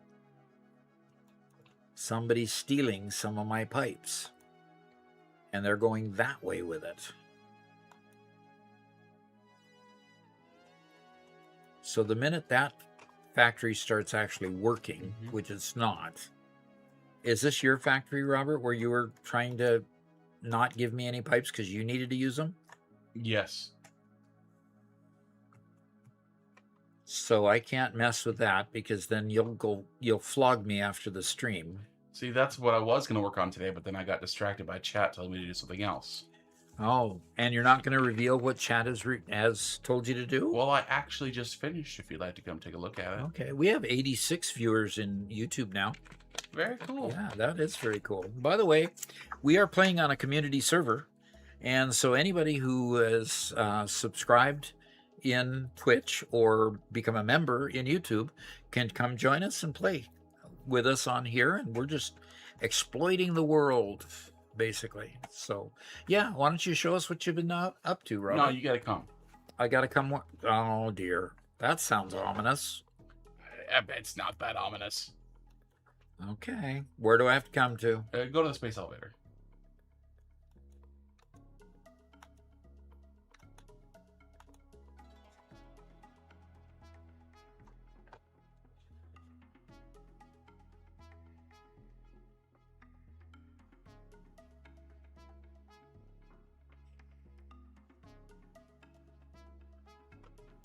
I also have a duplication glitch happening with my inventory.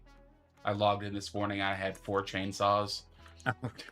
Okay. And like 3 jetpacks, and it's like, oh boy. Have we unlocked hover packs yet? No. Okay, I have to go to the space elevator, which means I have to go round and round and round. And it is up here. I guess we're never going to move the space elevator. I guess it's always going to stay here. Okay, behind you. Yes. Walk forward and then to the left. Don't go on top of there. You forgot the forward part. I went forward. And go to the left over here. And then to the right and through that archway. Okay. You've created a skate park? Somebody wanted the skate park. So we have a skate park. We have a skate park. It's not great, but it's decent for, an hour's work. That's pretty cool. There's some I don't think this half pipe will ever work, but we got a couple of ramps, and I even got a nice smooth ramp in and out of this. Out of the big feature down there. Mm-hmm. So, it's something. Yeah. Yeah, immediately stop. So it's a factory cart. Yep. Park. And yeah. You crashed. But nice easy ramp here. They actually gave the foundations to do a nice transition there. Takes a bit of work. It didn't quite stick the landing. Yeah. But anyway, there you go. That's what I was tasked to do today, so that's what I'm doing. What I did. Okay. Very cool. Yep. Very cool.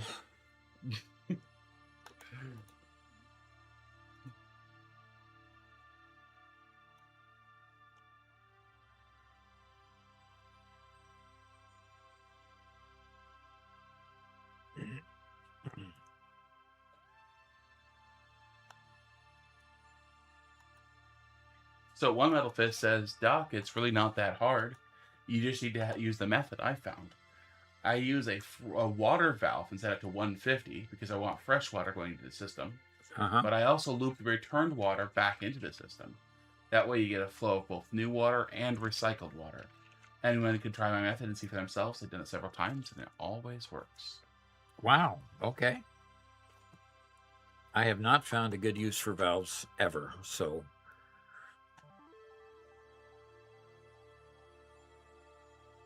Okay. The loop actually does work. It is entirely possible to hit the loop with a bit of a running start. So.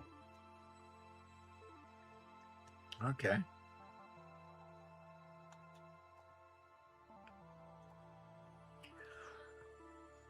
Let's go ahead and take this question from Stabby Zabby. Stabby Zaddy, I should say. Okay.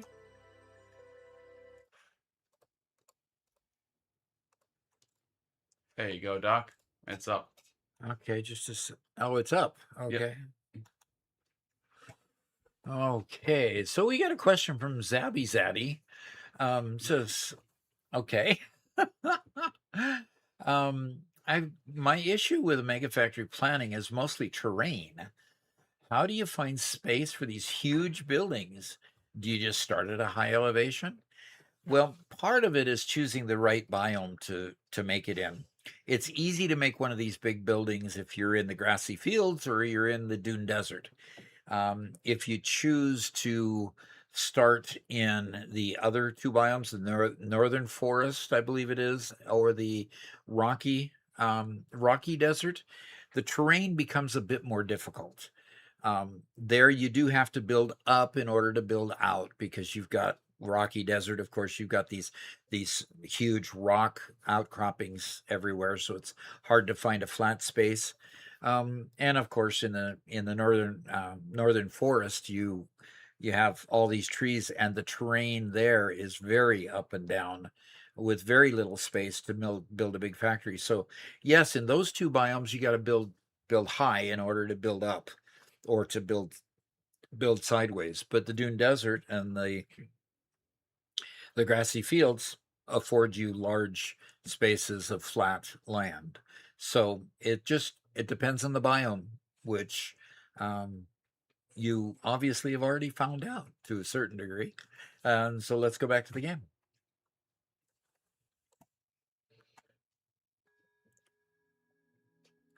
Okay, well, I have,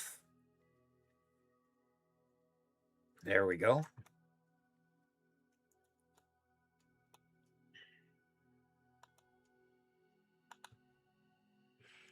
Okay. No, I want to go over here, and I want to go to logistics, and I want to put a smart splitter here. Come on. Oh, come on. It won't let me upgrade a smart splitter onto here without deconstructing. Yep. Because I think I want to put a smart splitter here and add this pipe production here that is obviously more than what these machines need at this point. And I want to go ahead and add that to the other production. How I'm going to get those out of here, I'm not quite sure. Do you see Luke's comment there in game? Doc, steel pipes only being patched currently. My overflow is going to the dimensional depot, and I'm putting it on your belt storage manually. Okay. Okay.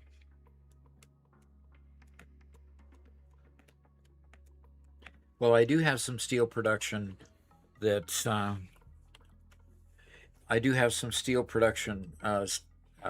steel pipe production coming here that's obviously surplus. I'm going to go ahead and deconstruct this and this, and I'm going to put a smart splitter up here. And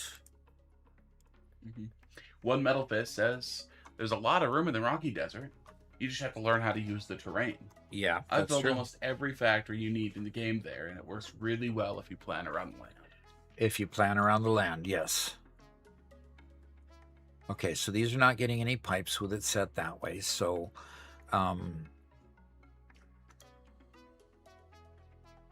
that would probably be left left output to any, and this output to overflow. Okay, there it's going. So that's getting steel pipe. Okay, so this should be set to overflow. And I just have to kind of figure out where I'm going to get it to my factory. We have had some odd blueprint issues. Really? For people getting them to load, and whenever the server resets, they're able to get it to load again. But yeah. Huh. So we're having blueprint issues with the new 1.2 on the server. Yeah. Okay. I'm sure Coffee Stain has their hands full, because one of the big challenges with this particular upgrade to 1.2 is that the game engine. Which game engine do they use? They don't use Unity here. What was the game engine they used here? I think it actually was Unity. Unity? Okay. Yeah. The Unity game engine had to be upgraded as well to a new version. And so with the version increase, that allowed them to do certain new features in the game. But at the same time, every time there's a version release in any major piece of software, whether you be in the corporate area or in this game space, you're chasing down errors for a while and collecting data and information on what works, what doesn't work, how to fix what doesn't work, and developing your body of knowledge around how to implement and continue working with this new software. So, okay. Go ahead. Dark Matter says it's Unreal Engine. Unreal. Yeah, I didn't think it was Unity. Okay. Yeah. Thank you. Okay. Unity engine is used for a lot of games, but I didn't think that was the one they used here. Yeah. Okay, so I'm going to put a lift right here, and I'm going to poke that lift up that far. It's okay, Doc. You had like a 50% chance of getting it right. Yes, that's true.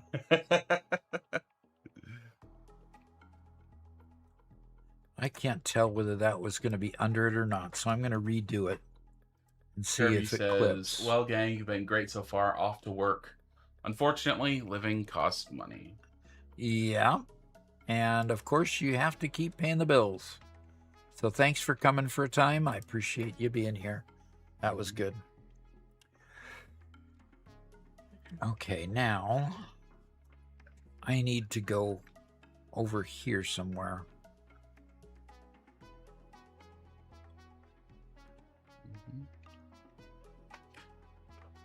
Yeah, Dark Matter says, yeah, Unity is a good engine too.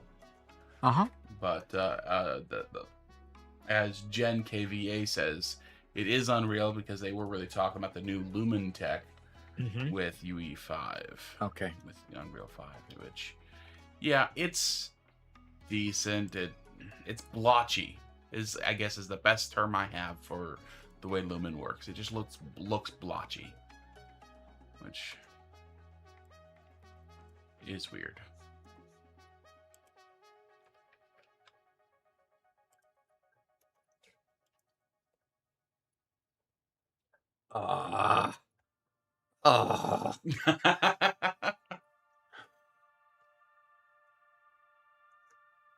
That just get clipping when it's up here, and I really don't want to put in the middle of the window. But I will if I have to, I guess.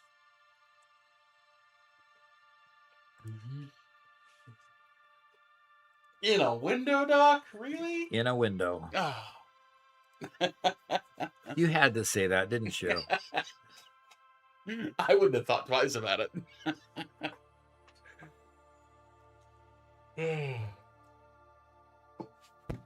Okay, Doc. Time for me to go finish my factory. Yes. Now that I'm done Just with don't take away my pipe production, please. Or don't take away your pipe production, should I say? That I'm kind of half stealing. Somebody did go into that factory and turn all the lights bright red, which is kind of funny. Yeah, I noticed that there was red in there. And the only bear shark is ready with a party of 24. All righty. Well, thank you very much. 2 raids in 1 day. That's pretty cool. Thank you. Hey, bear shark, are you playing Satisfactory as well? Okay.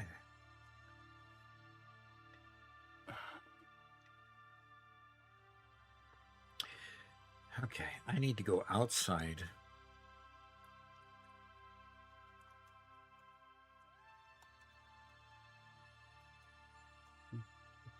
There it is. Says I sure was. Very cool. Okay, very cool. We are playing on our members server right now, which we started on the release of 1.2, and it's going pretty well.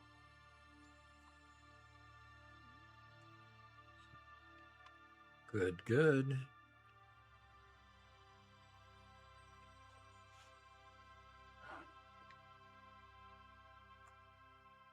Okay.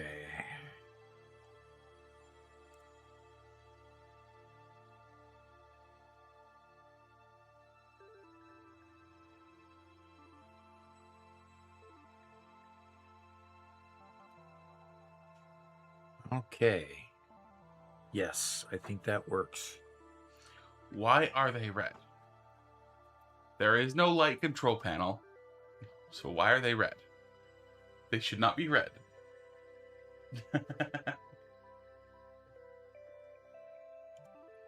Bear Shark says, but I've got to raid and run. A lot of stuff to do. Have a fantastic rest of your stream. Fantastic. Thank you. Enjoy the rest of your day.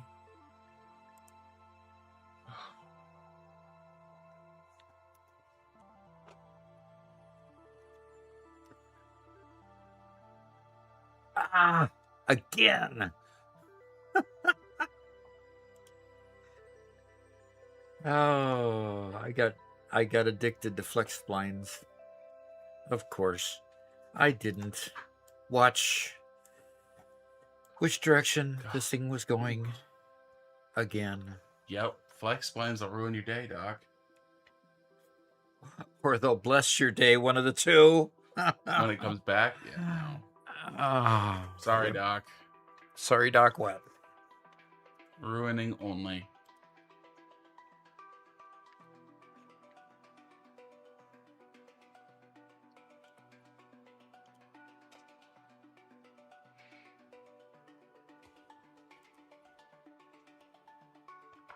Oh, did somebody steal my oil?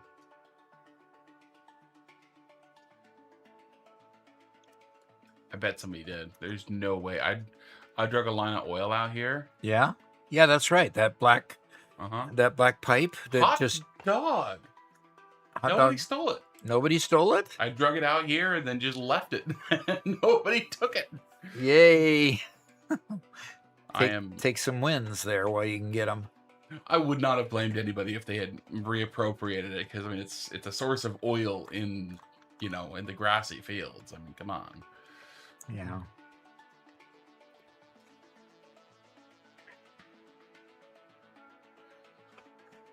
Somebody redid my janky stairs here. I had it really bad.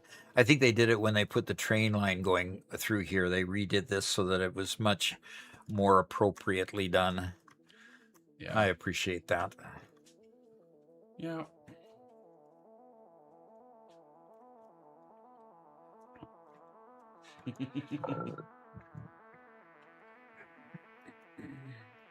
Scorpio asks, "Where's the G-Man?" The Garrett man? Probably. And Garrett is off writing his book. Mm-hmm.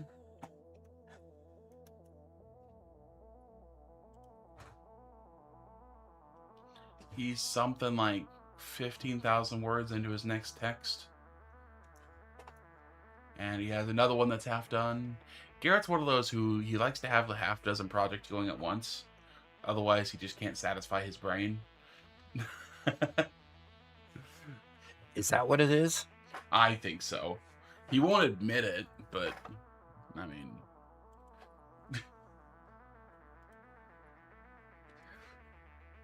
Scorpio asked, the pizza delivery in space book. That's one of them, yes. He actually finished book 3, and he's currently halfway through writing book 2, if that makes sense to you. Christopher says, recently found your channel, and it's been so helpful. Thank you. You're welcome. Very welcome. Okay, I want a merger on top of this one. And Tectoni asks, what's your personal choice for endgame power, oil or nuclear? I like building nuclear power plants. I've done it twice, and I've enjoyed it. The second time I enjoyed it a whole lot more than the first.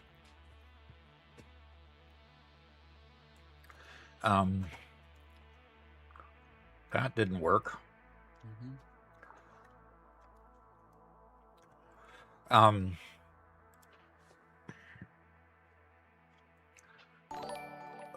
Wizard Fish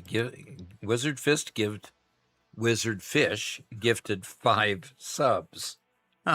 Thank you very much. Yes, thank you. Avali asks, has he published books before? And if yes, how many? Yes, he has published a book. Robert, you have it on your desk. I do. I'm bringing it to you.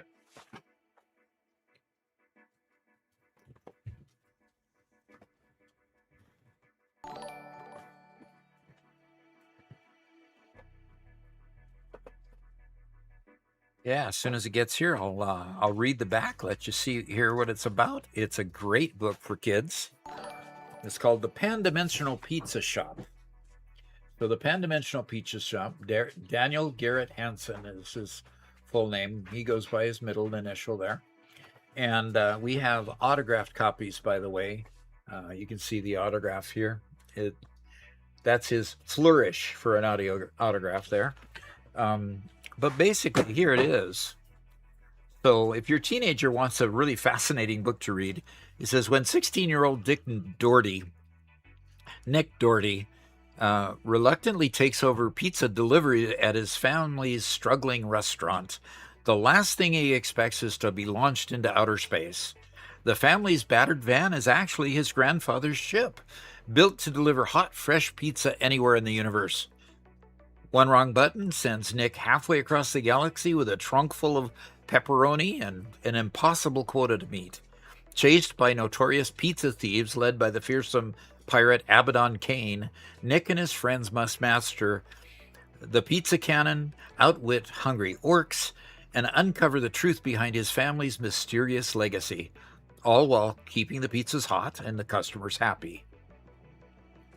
Now, if that doesn't sound fascinating, somebody doesn't have a sense of humor, but that's pretty good. It's a pretty good read. It's not a really thick book. It's more on the level of a Goosebumps size novel, or novelette, basically. So it's great for younger teens, and it's a laugh a minute. I really, really enjoyed it. So, by the way, the autograph copies are being sold for $20. If you want to donate $20 and tell us what your address is, we'll send you one. You would do that through the Stream Elements link in the description below. If you donate there, and then contact Robert Malevolo John Severin in Discord, and give them your address. We'll ship one out to you to the U.S. Otherwise, they're available on Amazon. Hard copies are available on Amazon, and digital copies are available on Borders and Barnes & Noble and other bookstore outlets like that. I don't know all the European ones, but you'll be able to find it. So, yeah, we are working on getting a way to do signed copies to international audiences, because we've had a couple of you guys living over in Europe who expressed interest that we'd like to get to you. So there we go. Interesting how they're not connected. but it works. Avalie says, that is so cool. My aunt is an author in Denmark. Um, she's about to have 3 books of hers translated. Oh, wow. Okay. There are also children's books, actually children's horror books. Okay. Cool. On the Goosebumps level, basically? Children's horror would probably be on the Goosebumps level. If you understand Goosebumps, I don't know if Goosebumps goes international or not. Yeah, I mean, they're published by Scholastic here, so Uh-huh. I don't know how well Scholastic does international stuff. So they didn't used to do international anything. So Okay. All right. I have heavy modular frames being built, however, slowly, because for some reason I'm not getting enough encased industrial beams at the moment yet. But they're building up slowly, so hopefully. T117 says pan dimensional because pan pizza. Nice title pun. Yes. The book is incredibly punny. What's the name of the main character, Doc? Nick Doherty. Doherty. Mm-hmm. Doherty. Yeah. Yep. Like, eh.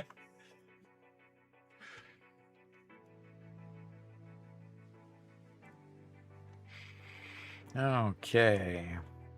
Doc Greeny Dev says, I worked on a few books with my grandmother. I love general sci-fi stuff, especially dystopian. Okay. Yeah. I struggle with dystopian being a little bit on the dark side. So, It definitely is. okay. Well, I need to get these heavy modular frames that I have built down to the, I think it's this factory below. Nope, that's my circuit boards. So I'm going to have to bring it down through the floor, and to this level where I can do the heavy modular frames there, but then I need to build computers. Robert, I need to take just a little break. Would you take over the stream for a moment, and I'll be right back?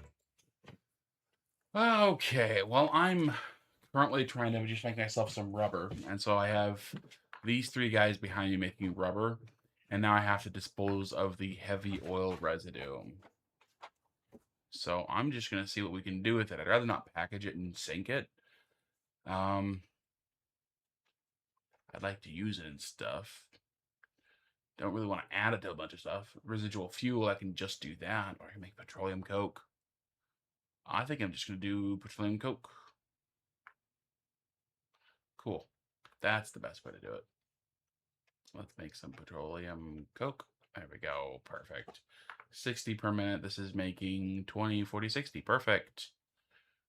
Excellent, excellent. What's up, Scorpio? Goosebumps are in Australia, so yes. Okay, cool. Scorpio says, I'll take a cut for initiating the Garrett book plug. Yeah. We'll take the technical questions for Doc as soon as he gets back. You guys, for the couple that are there.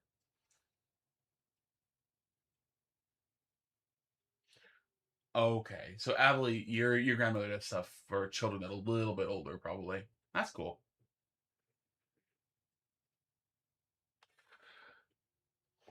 Yeah, my older sister also finished a book for kind of like the 16-year-old, generally female audience, involving some time traveling and historical stuff. And my mom's been working on a book that she's almost done with.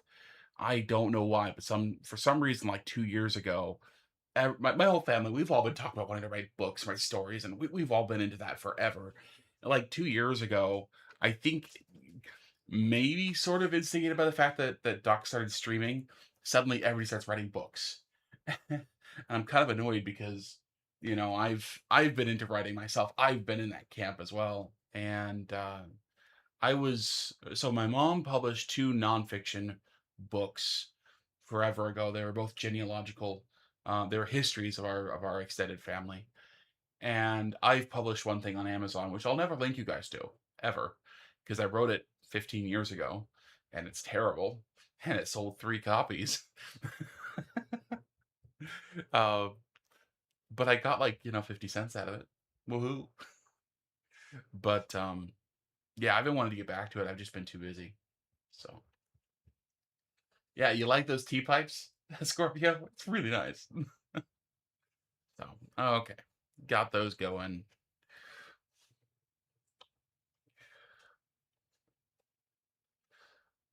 Got the.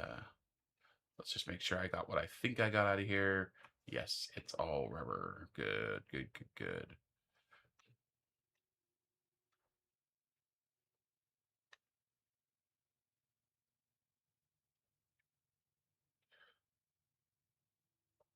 Could sell a few more. No, if I wanted to, I could definitely take the book and massively improve it now with very little effort. But it was kind of like I was doing it entirely on my own. I didn't really have anybody who was able to help edit or to give suggestions on it, and so it wasn't great. Okay, let's see. I'm just gonna put in some storage for now because that's all I need to do on this floor. Yeah, let's do industrial storage for now. And put that here. And let's get a sink for that petroleum coke, which I know is practically heresy, but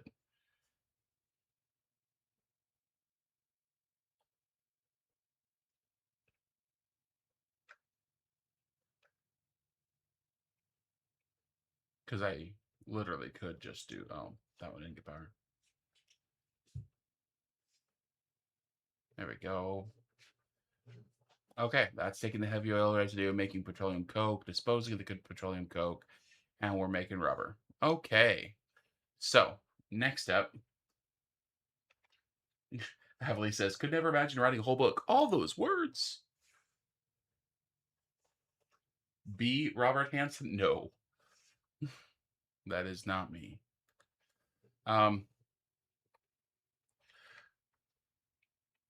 You will also note that I have a rather unfortunate name, given certain rather famous terrorists. I share my name with a couple of them, not just one. So none of those are me, I promise. Hi. I'm Hey, back. Doc. Yes. What you Welcome building? back. Oof. You're building something fast. Infinite Zoop, dude. I love it. I love it too. Yeah. As much as I complain about every single mod, this one saves me so much stinking time. Uh-huh. Yeah, it's a mod to keep, that's for sure. Gosh darn it. Okay. Okay. Doobie says, wait, Infinite Zoop in 1.2? Yes. Yes, we Infinite have. Soup, Infinite Nudge, Snap-on we're using here, Infinite Elevators, all those have been updated. Yep. Luckily, the worst mod of all time has not been updated yet. Oh, Sky UI has been updated. Oh, yep. Sky UI is back. I love Sky UI. Yep. Allows us to not have to play in the dark.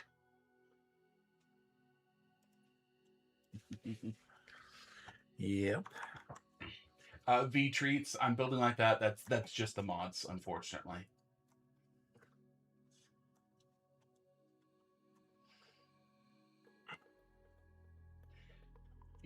Go to fixit.app to get mods. Fixit.app has a mod downloader that you can use to manage all of your mods. And while it's not made by Coffee Stain, it's endorsed by them. So. Yep. That sure doesn't look. Oh, that. What? Yeah, those are heavy modular frames. That's right. Walale says, I might start a trucks only world once 1.2 is stable, unless it's out already. It is on in production, yes. So your if you're on Steam or Epic, it's probably already updated there. And the minute you update it and download it, you'd be playing in 1.2.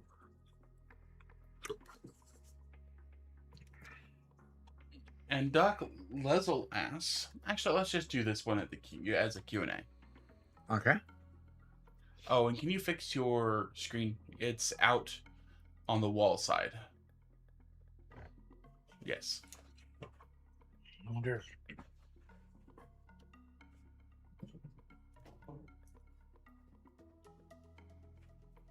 That good enough? That's good enough. Thank you.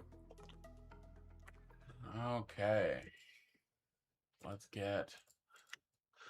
There we go. How are you building like that?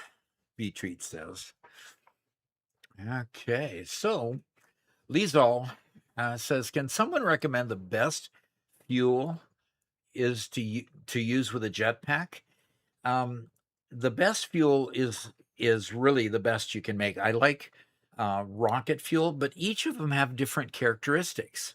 So, like rocket fuel takes you off very quickly, and a lot of times it's hard to control your altitude very well.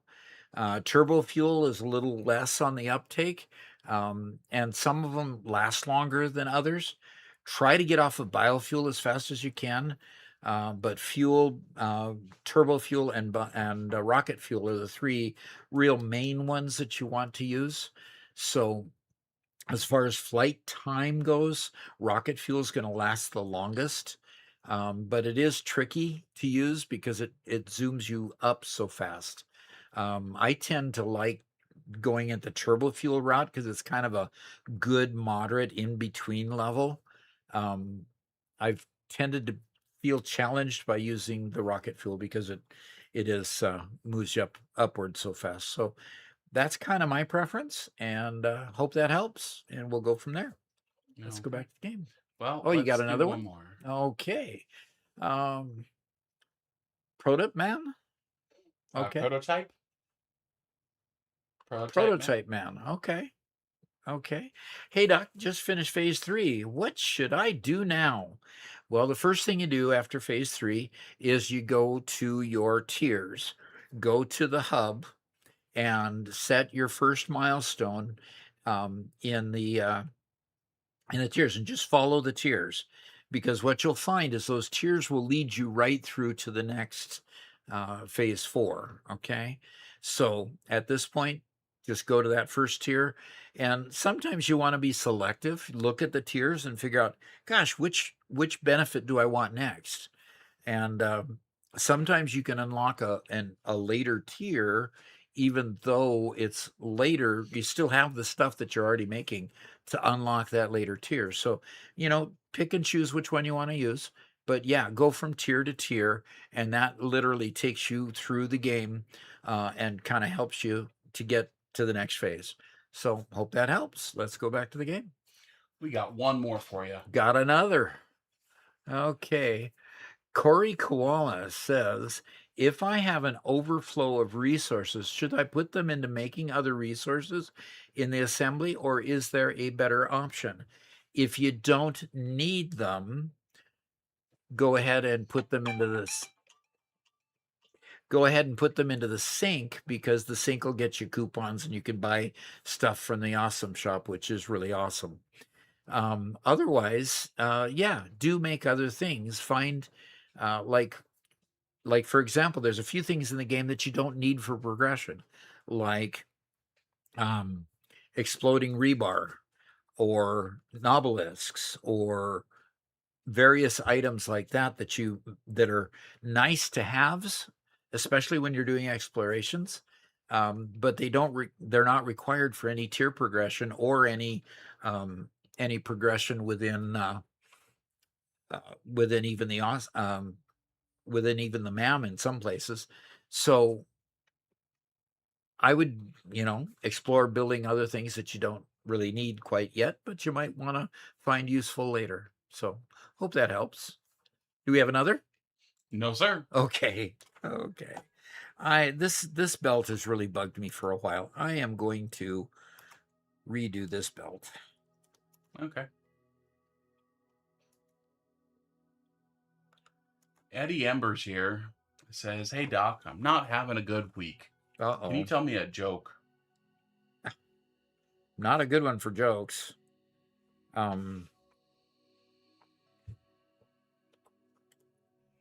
Well, that's the only one I could do, but it just looks ugly, no matter what I do. Not a real good one for jokes. I'm sorry. I should have my joke book beside. In fact, I dug out my 2 joke books so that I'd come prepared, so that when somebody asked me that, I could comply. But I don't have them on my desk right now, and I'm sure Robert is not going to go get it for me. So, And then have to listen to your jokes. and then have to listen to them. Yes, Oof. exactly. We have 101 viewers in YouTube right now. This has been a really great stream so far.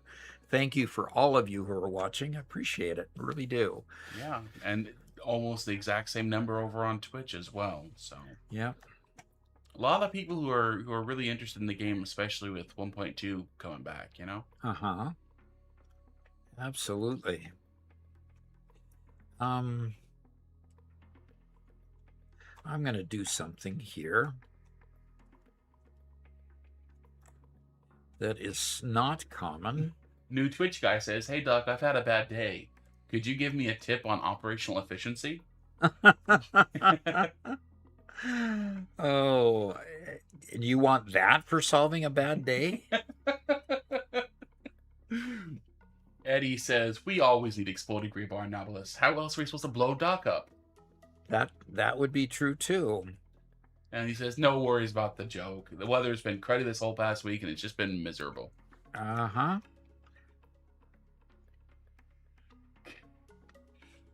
Willale says, I wondered why the baseball was getting closer and closer. Then it hit me." That's a Okay. good one. Yeah, that is a good one. Good groaner.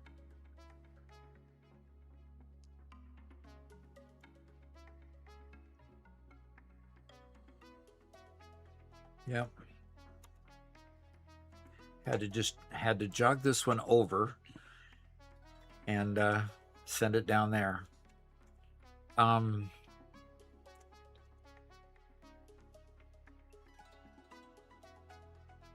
Do I have to go to the next floor down, or is this the floor I wanted to be on? Yeah, this is the floor I wanted to be on. So why did I do that? Why don't I just... Where do I need to... I think the input for heavy modular frames is going to be... Where?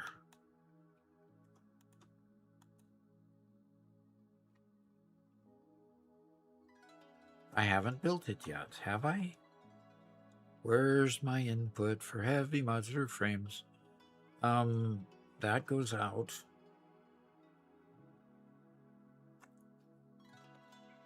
Yeah, I haven't... Okay, that's where circuit boards are coming. I don't want circuit boards in this build. Yes, I do want circuit boards. I want circuit boards and computers? Oh, what a pain. Okay.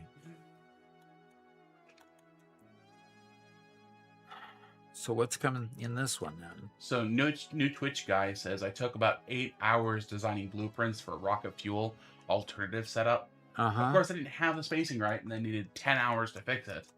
One boosted oil well can power 576 generators if done right. Wow. Yep. Okay. That's the input for heavy modular frames. T117 says, Doc, how do we convince Coffee Stain to add priority splitters and mergers from pipes? I'm beginning to think they just want us to suffer.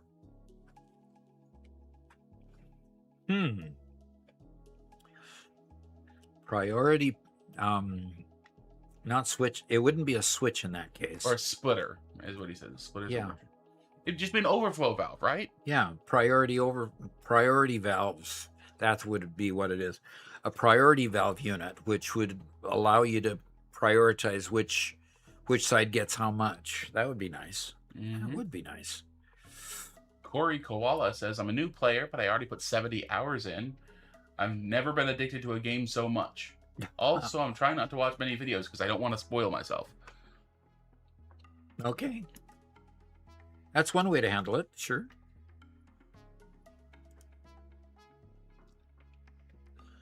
Okay, so yeah, about that level. Let's see if we can go from here to here, and straight mode is just that much too short. Good heaven's sakes alive, folks.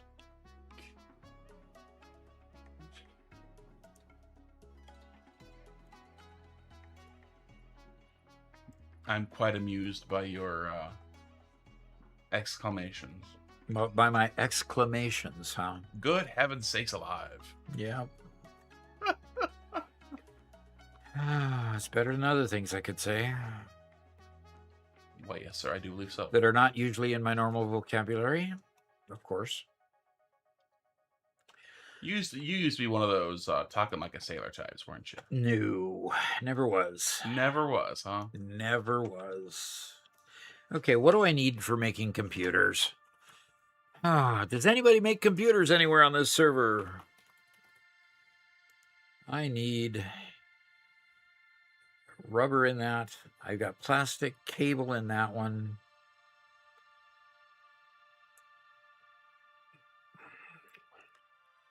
I need cable in this one that I'm not getting yet.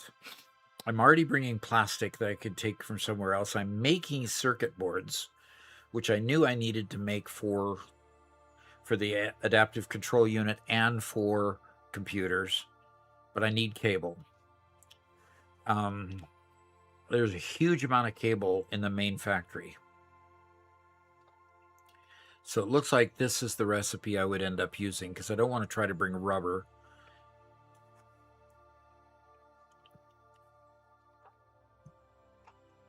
Okay. Okay, so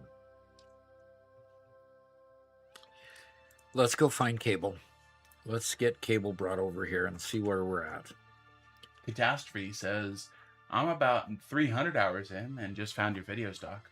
Okay. Very informative and helpful. Really helped me out my game. Keep up the great work. Fantastic.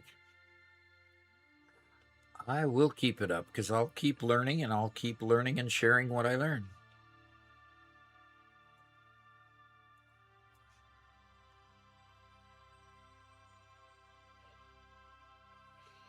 Doc's got this super silly, everybody learns and shares stuff and helps each other and not competitive at all sort of idea. I think it's ridiculous. You do, huh? I don't know.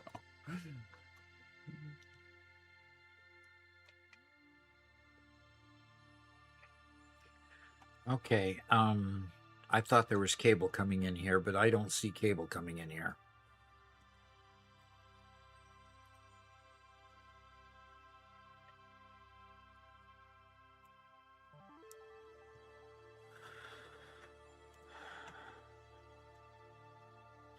All right, where can I get cable from?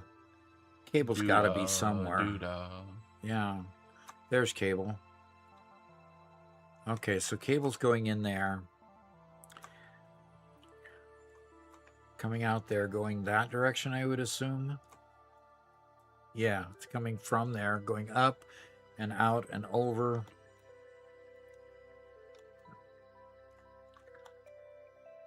And it's just going into the back of the mall. So it's stuck in the back of the mall. So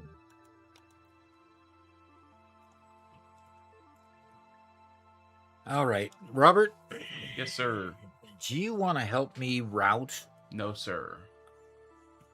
Boy, that was... Sorry, would you like to finish your question before I answer? I need to route this cable over so I can make computers. Sure, I am at the finish line with my new factory, making modular engines, and they are filled with smart plating and motors, and they're filling up with rubber. Okay. And they do 1 per minute. So I'm increasing our modular engine production by 3 per minute. Yay! Wow. How are they getting transported to the space elevator? Currently, they are not. Okay.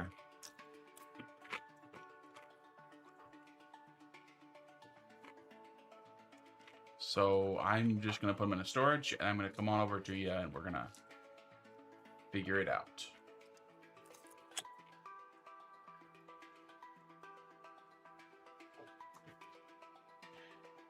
Avely, by the way, has said a couple of high-quality dad jokes.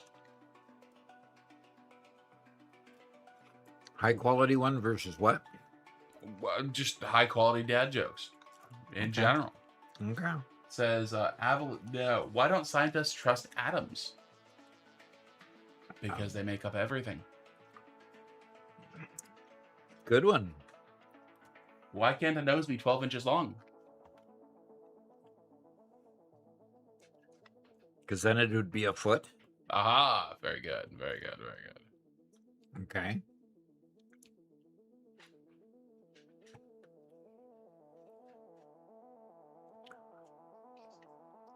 Okay, I'm just tracking down this old line that was smart plating that I've now completely stolen from.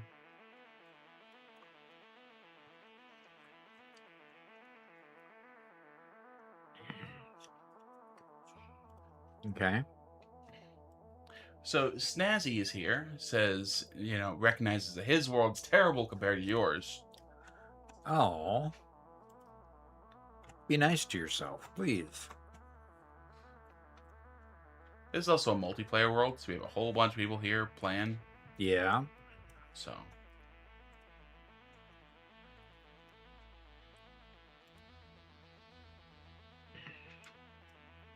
Oh my gosh, this thing is routed like a madman. Oh my gosh.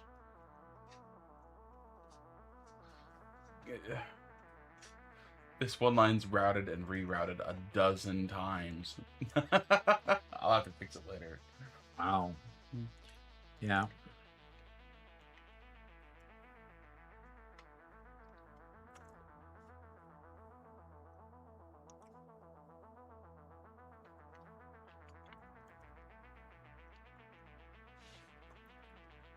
Gabriel asks, what's green fuzzy, has 4 legs, and would kill you if it fell out of a tree? Green fuzzy has how many legs? 4.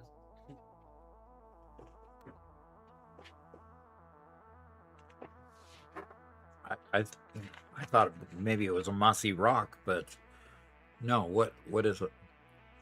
We'll have to see when Gabriel answers. Although I'm pretty sure it's going to be something like a moose that somebody spray painted green and put in a tree. Yeah, something silly like that, right? Yeah. Okay, Doc, I'm coming to you. Okay. Oh, unless... Are you just on the floor below me? I'm on the floor below you, I think. Okie doke. Because I'm going to put a splitter on this line right here. Oh, there are dismantle crates everywhere, Doc. I know. Can't control these guys, you know? Oh, they're definitely not yours. Oh, no. No. They're not mine. I don't create dismantle crates, you know? I keep my inventory completely empty so that I don't have dismantle crates.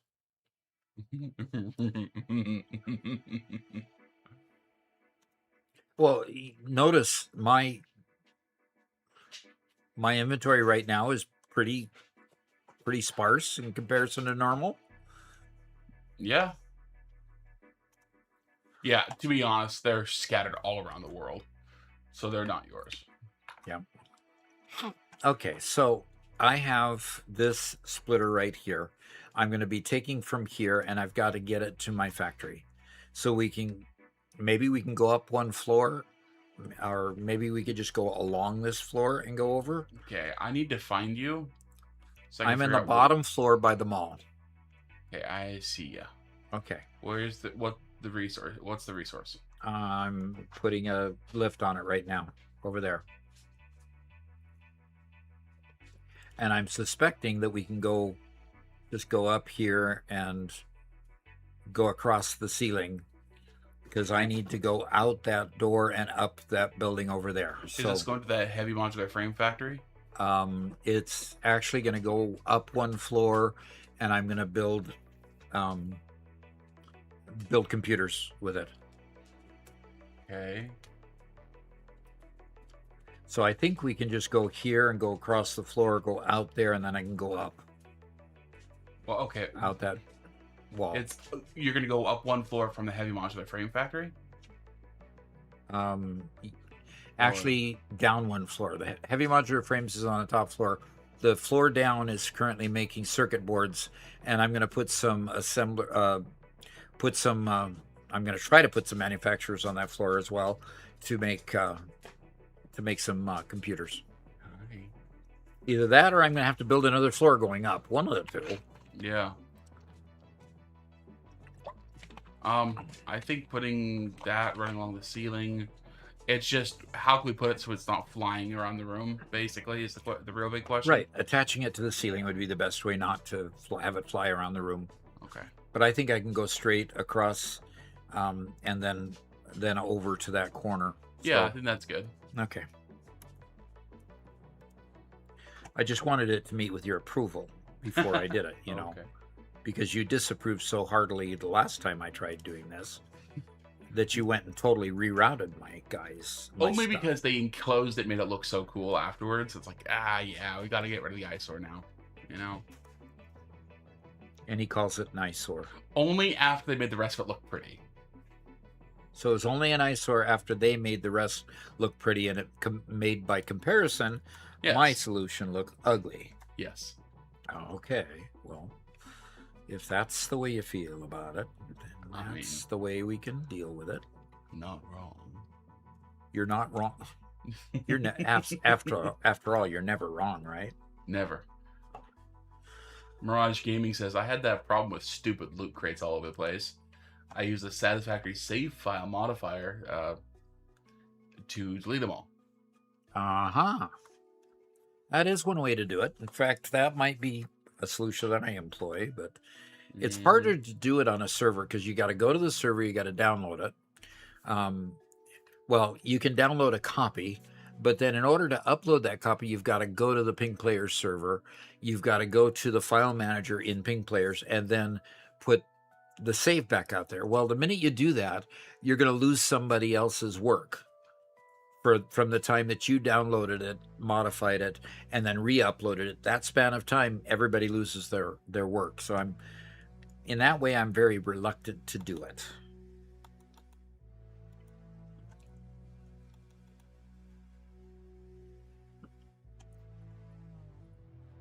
Okay, I'm going to put a wall hole there, and that gets it out the door. Yeah, that'll get it out the door there. Bacon says, we take After Dark's impeccable inventory. If you really want to up the production of dismantle crates, turn off merge crates so new ones get produced every time your inventory is full, just like old times.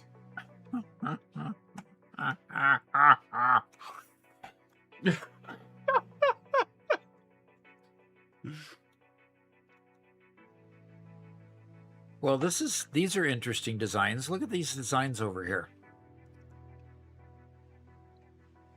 Huh. Okay. Yeah, okay. Yeah, Mirage says, it is annoying. I used to run a local dedicated server on my Linux box. It's even more annoying because finding the save files is so annoying. Uh-huh. Yeah, but once you find these save files, it's fairly easy, but still.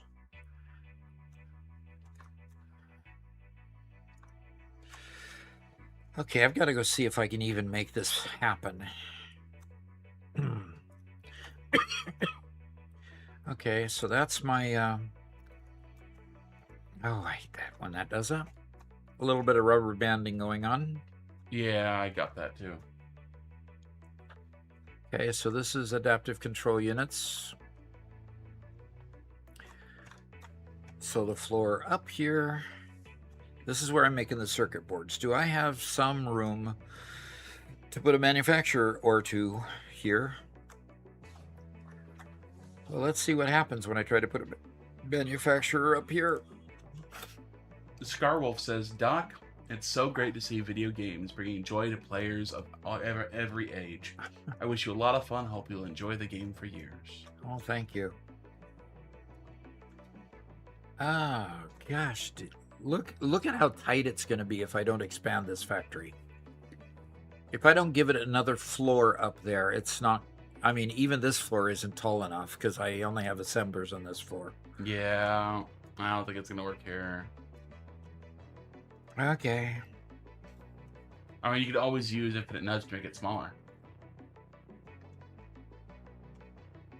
That's true, but I don't think I want to do that. How much higher can I go up here? Oh, gosh. I've got train tracks going over the top of me. Oh, no. Maybe it's time for some urban renewal. Destroy the train tracks? Yeah, look at that. It's right hugging the top of my building. Oh. Well, I might have to just have part of my building get taller. Yeah, I can have just part of my building get taller.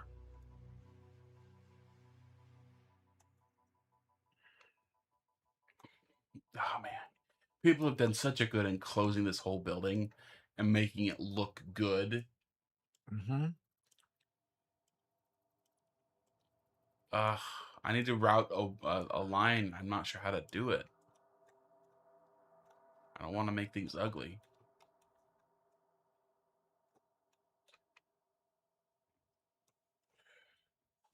So Gonkerer, I'm guessing you're asking about in order to get on the server.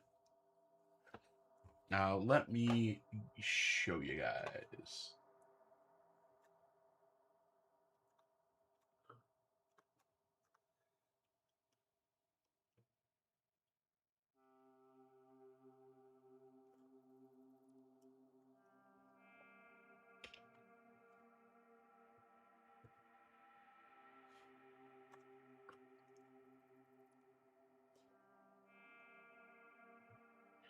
Oh, okay.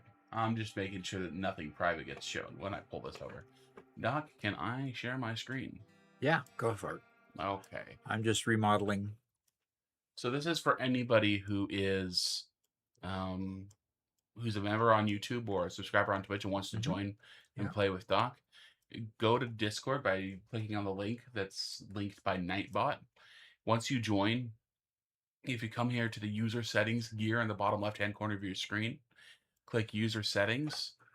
And what you want to do is come down here to the connections tab. The connections tab on the left brings up, and you click here, it'll have a link to all your different profiles. So I have a Twitch profile and a YouTube profile that have already been linked. But you can click up here to add new ones. So you could add one to X or TikTok or Steam or whatever else.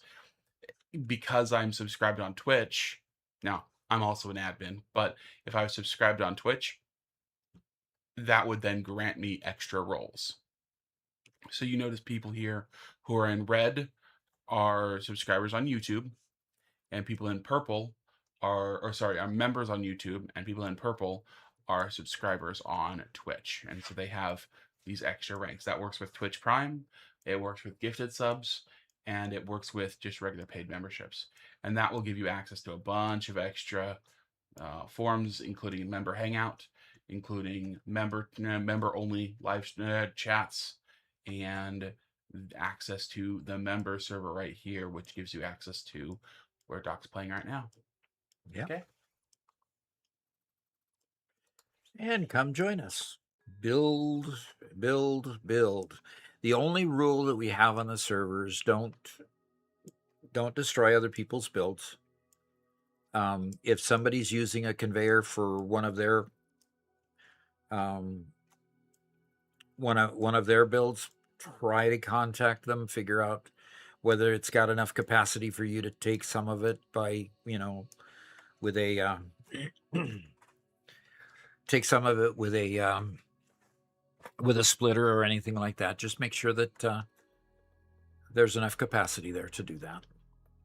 Mm-hmm.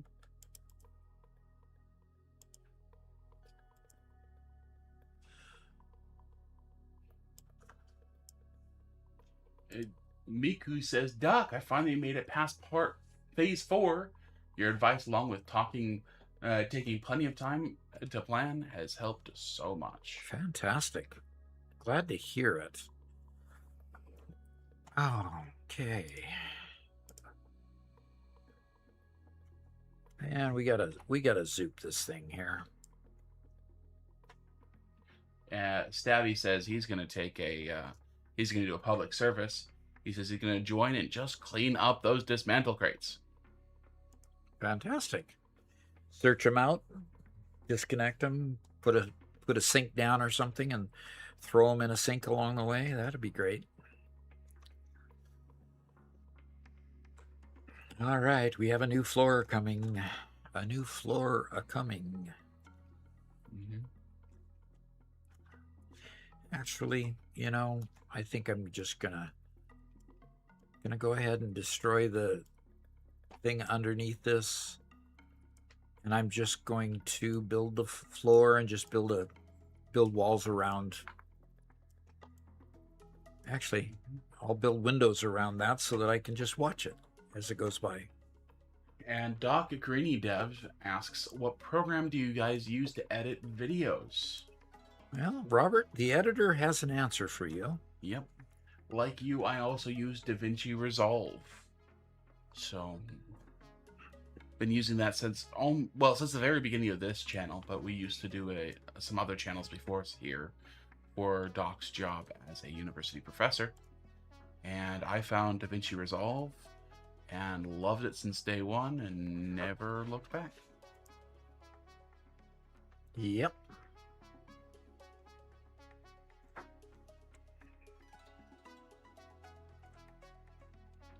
Okay. I am ready. I am ready to put this floor on here, and I think I have plenty of headspace here. Well, I might just go ahead and go all the way up to the floor above me. See how many? 2, 3. cool. Yep, and 5, Stabby just 6. subscribed to Tier 1. Awesome. Okay. It'll be great to have you on the server.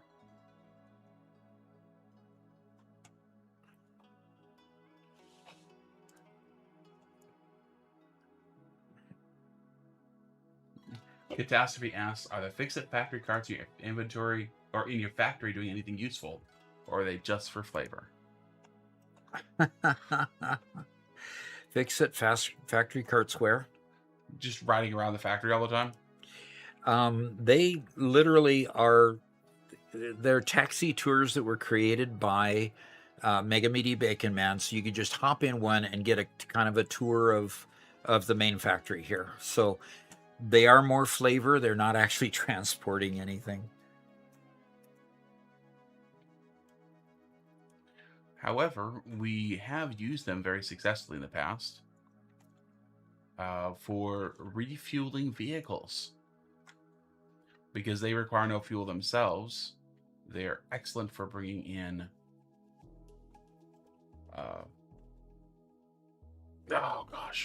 excellent for bringing in fuel to other vehicles. Yeah, bring in coal or turbo fuel or whatever fuel you're transporting. Yeah, because they carry one stack at a time, and a lot of times one stack is enough.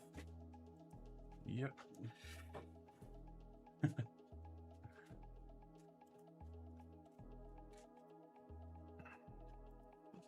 And Justin asks, what is the mod that's letting you zoop in X and Y at the same time? The mod is called Infinite Zoop. And it is by far our favorite mod. Yepper. Mm-hmm. Yep. If you could have a favorite, right? Yeah.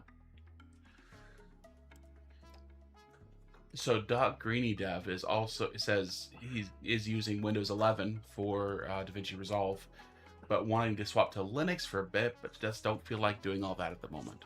Yeah.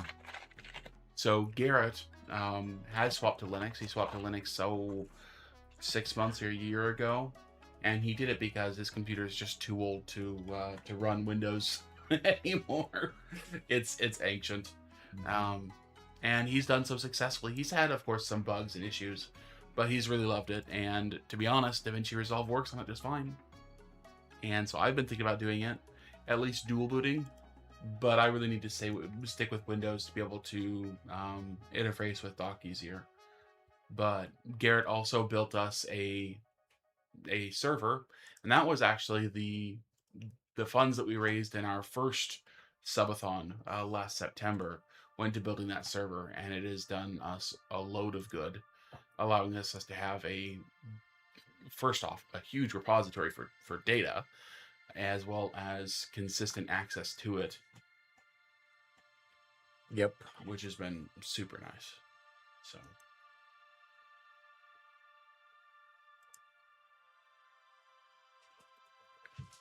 No. Kelly the dog no again? Oh, yeah, sorry, I didn't have my mute. We have two, for those who don't know, we have two golden retrievers in here. They are my other brother's dogs, and he just started a new job, and so they are being very clingy. And one of them, she just loves to come in, put her head on your lap, and then just nudge your arm over and over and over again until you start petting her. And it's like, I'd love to pet you, but I gotta use my arms. Gotta use my arms, gotta do stuff. And she'll sit here for literal hours just being pet.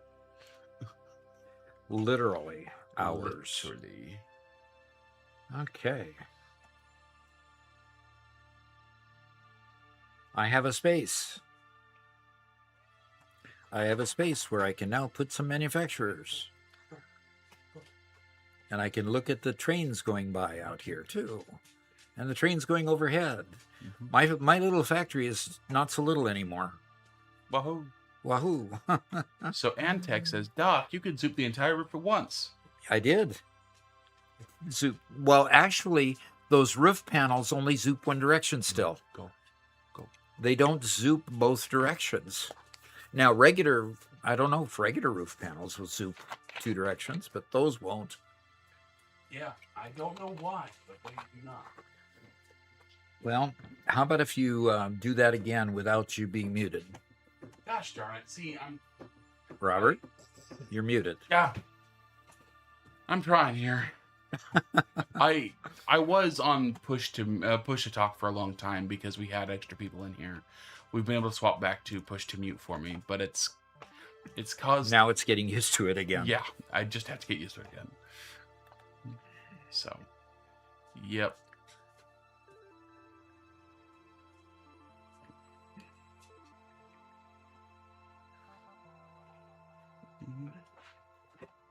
I was very happy to watch. And Doc, I don't know if I told you about this. I've told you who Linus Tech Tips is, right? Oh, yeah. He has every few years done kind of a Linux challenge. Is it the year of the Linux, And when he did it last time, a couple years ago, his answer was just, no, it's just not ready.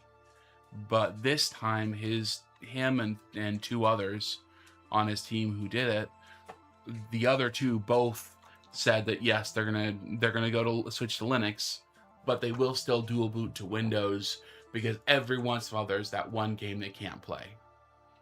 And the only reason why Linus isn't going for Linux is because he reviews hardware for a living, and he can't do that if he's not on the main operating system that every piece of hardware or software develops for primarily.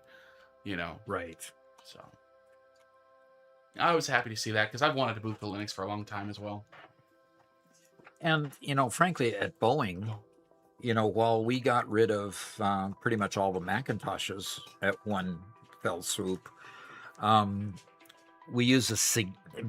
uses a significant amount of Linux in the back office, especially for web services.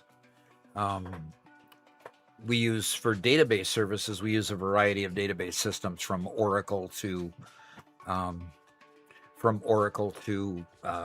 Server to Teradata. But, oh man, what's going on with those? Sorry, I'm going to take Indy out. She's obviously in need. Okay. So, they use a ton of different systems.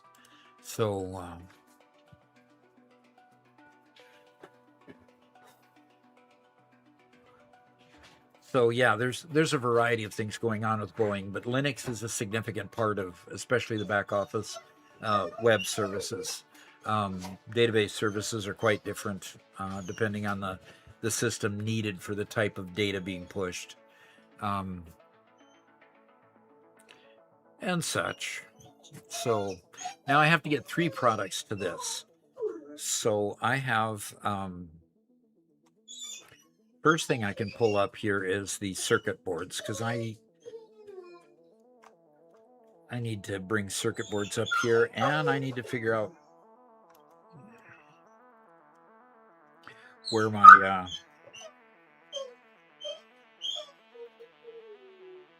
oh, come on.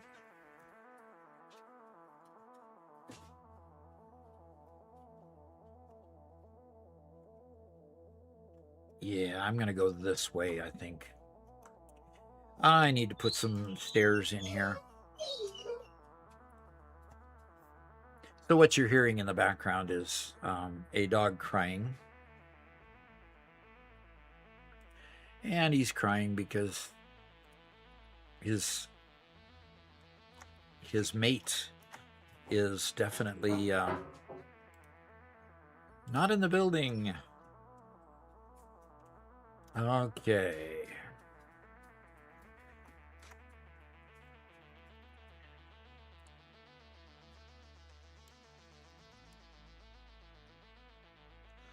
Okay, there we got up. Oh, and it's perfect. That is perfect positioning. Now I just need to do floor space here and a half foundation. Well, I don't want a plus. I just want the half foundation. Put the half foundation there. And let's go ahead to architecture here and put railing on that side and that side. Don't need it on the other sides because we got windows there. So the windows are here so we can look out and see the train going by, because it does clip a portion of where I wanted to put my building, but you know, there's no reason for me to have that corner. Although I could probably take one piece of that corner. Yeah, I sure could. But I won't. It looks better when it's squared off like that. So now, is there... Let me see.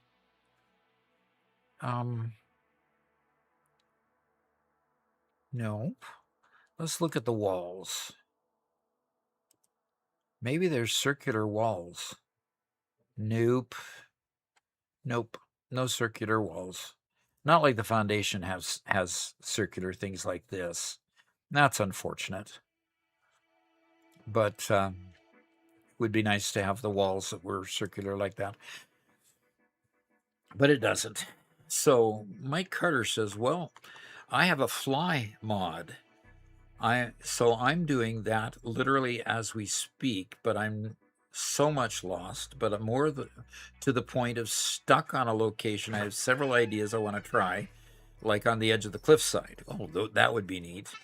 Gives awesome views, or over the rivers, more trees. Then I could place more trees with the decoration mod. But then if I do the cliffside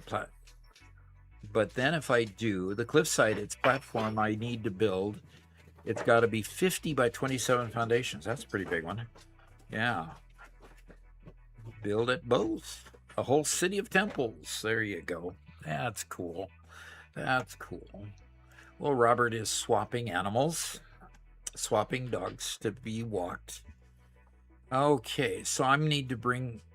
Now that I have a way to get down to here, is that this is not where I'm making my circuit boards.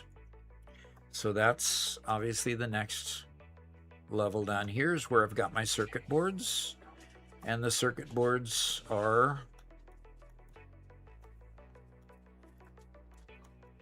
going right there. And they're being collected and going down there.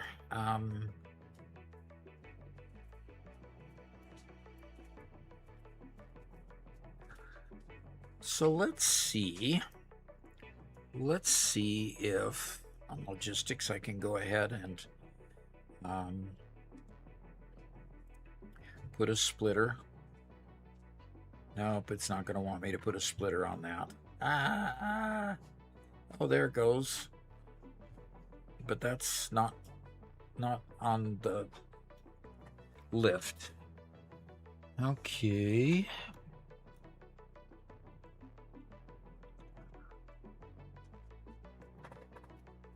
Okay.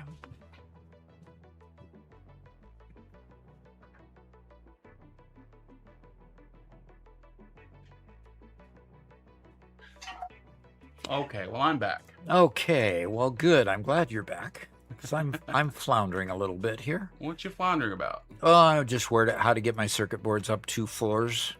Oh, yeah. So I think what I'm going to do is I'm going to go to the edge here, and I'm going to go up the 2 floors at the edge. Now I know that upstairs I've got them right against the wall, so this is going to have to be right against the wall as well. So there's a floor hole. I'm going to put that floor hole right against the wall, just like I described. We actually have a question that you might be able to help out quite a bit with. Oh, really? Okay. It's Quiver Edits asks, anyone know how to fix the Intel i7 and i9 instability because it's making Satisfactory crash? Okay. If you get a chance to look, it's just making Satisfactory crash, or is it crashing your whole PC? If it's making Satisfactory crash, look at the window, the error window, and look at it and see if it is a, what did they call that? It was the It was a super weird name. But it had to do with the some graphics thing. What was the name of that graphics thing? That's super weird. They call it something really funky. But it was that graphics error where they expand. When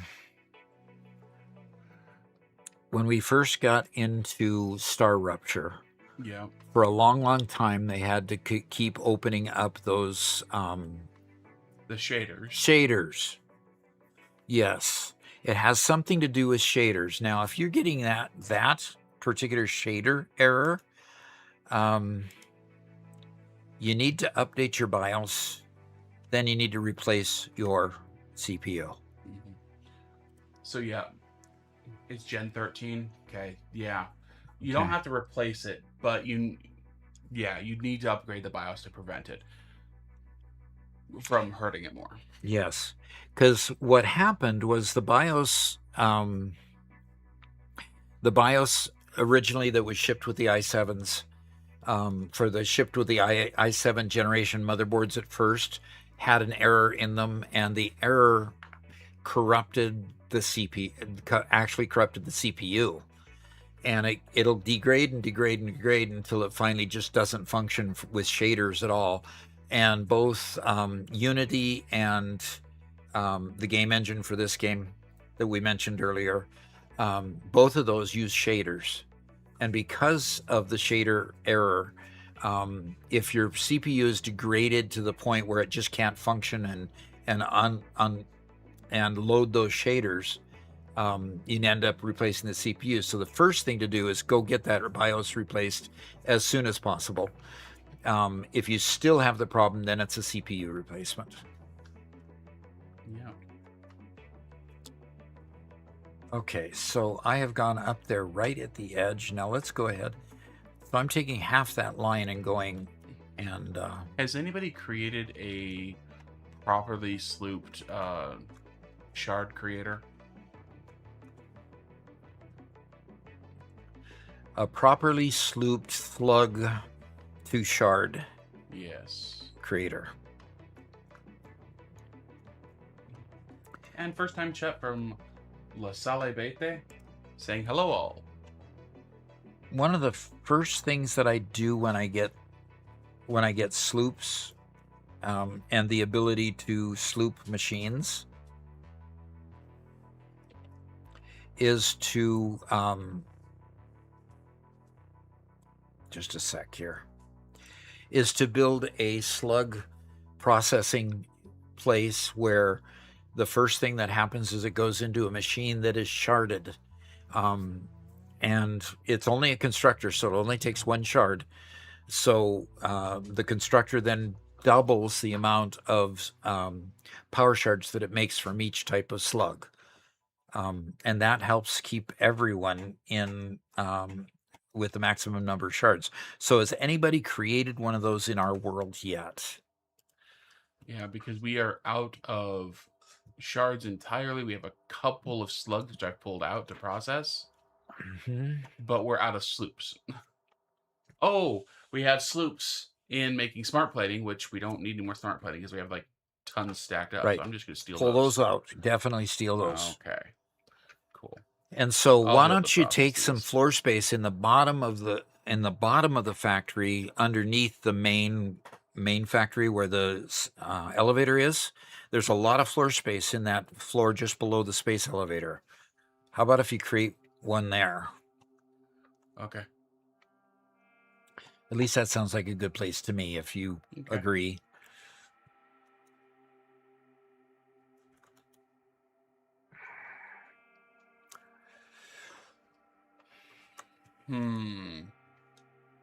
You said there's a whole lot of space, huh? Oh, show me on your screen. But this floor? Yeah, that floor right there. That floor right down there. That? Come on, you got 3 constructors, a container, 3 constructors, and another container. It doesn't take much. Oh boy. Oh boy, you're making me work with constraints. Oh gosh. Okay, so on the other side of the factory, here we have this coming up. Good. When you have a chance, we have a good question from Gabriel. From Gabriel. Okay.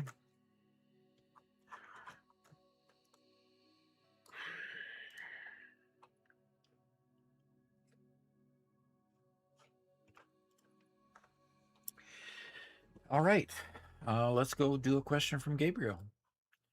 Okay.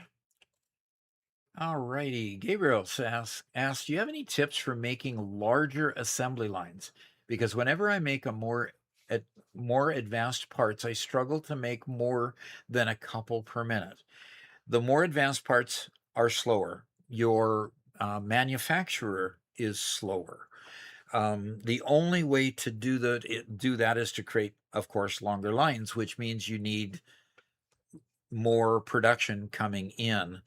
More advice for doing that: you just have to keep upgrading your miners so that they provide more ore for the beginning parts of the process. So they create more plates, more rods, more modular frames, more of those kind of things. The second thing is make sure you upgrade your miners. You can put power shards in your miners to get even more flow out of the miners. Of course, you can't go beyond the capacity of your conveyor belts, but still, that should allow you to get more production of those minor parts that go into the more complex assemblies. It's all a simple matter of the math going in and for the number that you need to feed your machines to get the kind of number of machines that you need to get your output increased. It's literally a struggle, especially if you've got a part that requires a lot to be input into the system. That can tend to make your life difficult. Difficult in the way of getting a long line of manufacturers, for example. So getting your parts per minute up is a little bit of a struggle later on in the game. But you need to work on it, and you need to keep working on getting your production up, because later on you're going to want those complex parts, and you're going to want them not just, piecemeal, but you want them fairly quick.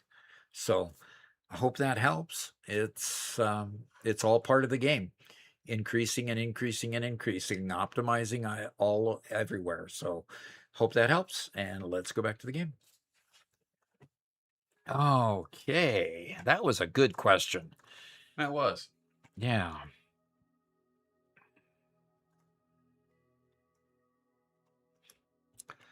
Okay, conveyor splitter.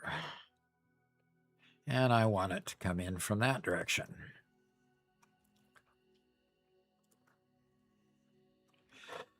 I didn't want to do that.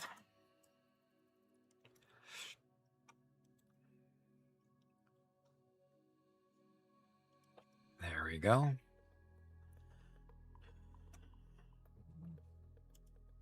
And Robert, I'm going to need to take a quick break again. Okay. I'll be right back. Sure.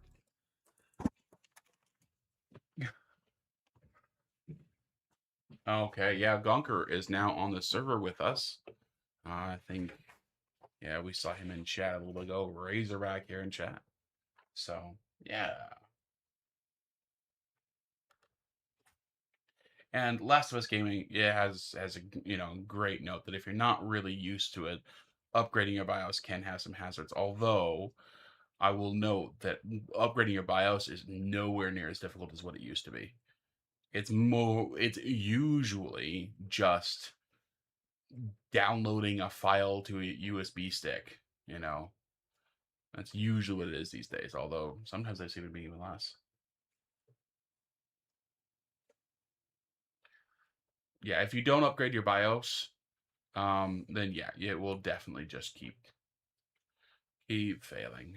Okay, we want to go down by one, except that guy's just in the way, so let's just start over.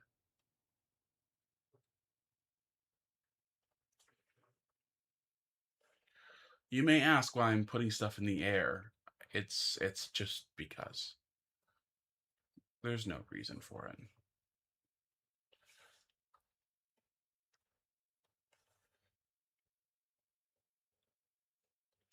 Yeah. But yeah, like when it comes to Linux, Garrett's been working on Linux just fine, and it's just like I want to be a tech guy. I don't have time to be a tech guy anymore. But seeing as I'm on a computer anyway, I think it'd be a lot of fun to explore something like the Windows with how Windows has been going lately. So, okay, there we go. I'm definitely going to move that underneath here, though. Are you using a mod for connecting splitters directly to machines, or is that a 1.2 feature? That is a mod. So anybody who's trying to get in, especially Stabby, since you got back, you'll notice that there is a Satisfactory mod manager profile that you can download, and that will have all the mods that we are using. So is that actually snapping too? Yeah, that's a snap too, right? And you don't need to. I don't like snapping. I don't. It's a mod that Doc likes that I don't really care for. So I'm not using it.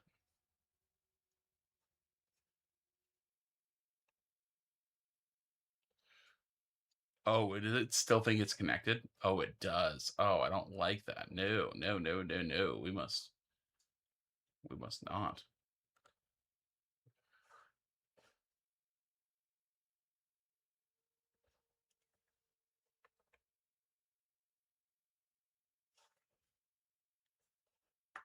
There we go.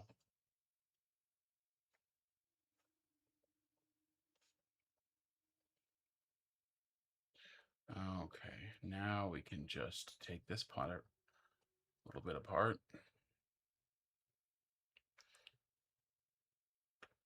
And I think we can just do a single storage container, which comes out here. And this will stagger to the right. Yeah.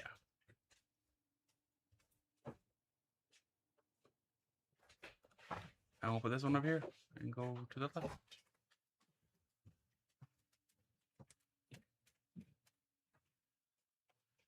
All right, I'm back. Excellent. Very good. Very good. Welcome back, my good sir. Okay. Okay, Doc, what do you think? Is that compact enough to fit in the space?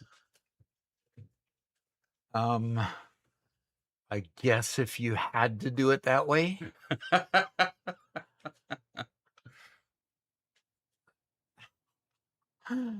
Okay. Yeah. Whatever works. Whatever floats your boat. Yep. Okay, back to you. All right, so now it's fully slooped and ready to accept. Put a sign on it. Make sure that people know that that's where to put the slugs. Riverfish asks, "What's your job in real life?" My job in real life is YouTube. And I say that because literally, I am retired. My job in real life before retiring was with Boeing for 25 years, and I still do teach classes at Lindenwood University. So I don't know how much longer that'll last, but while it does, I'll keep doing it.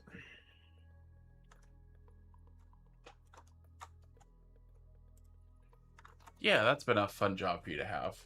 Yeah, well, that's what got us started in YouTube totally by accident of a Wuhan laboratory releasing COVID into the world.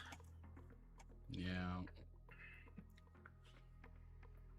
And yeah, when all the classes went online, it was like, okay, well, What do we do now? Well, get Rick to develop a bunch of courses. Well, okay, fine. So I developed 5 master's courses and 3 bachelor's courses that all went online. So it was pretty good. And I still teach 2 of those that are online because they got rid of their master's program, unfortunately.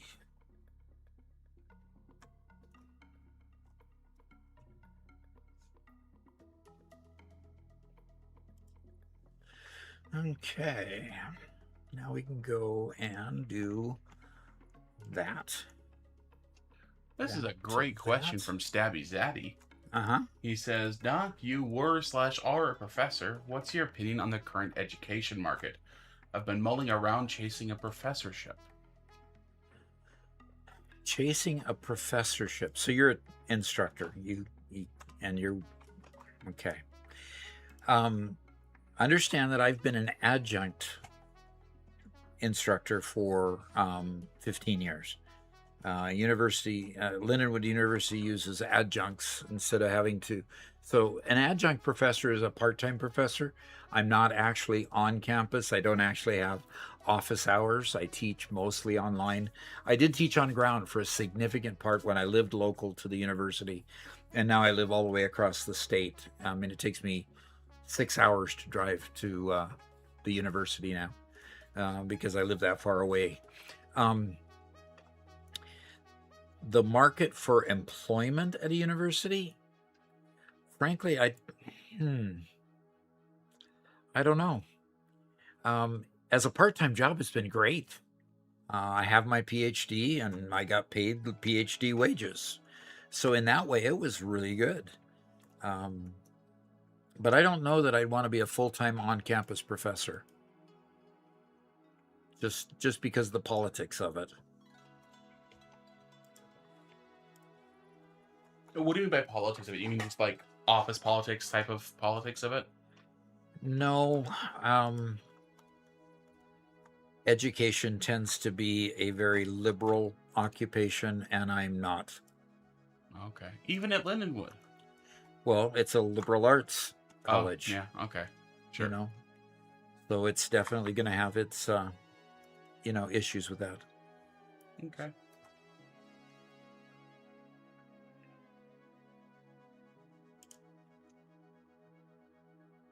Stabby Zaddy says, "Thanks, good insights." He says he's still new, so he's considering trying to teach maybe on like YouTube and Twitch. Yeah. That'd be cool. Yep, it would be.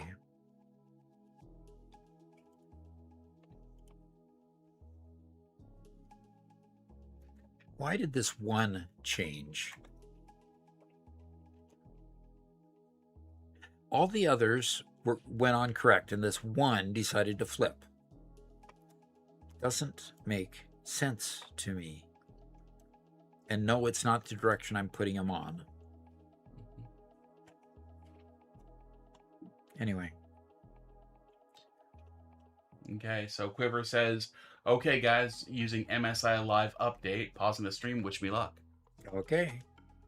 Good luck. Yes. Very much good luck. And Zenoidian says, politics impact teaching that much? In the U.S., it does. Very much so. Unfortunately. And somebody else asks, do you teach engineering or something else? I teach IT disciplines right today. This semester, I'm teaching a blockchain course, and blockchain for business in particular, and teaching a database design course.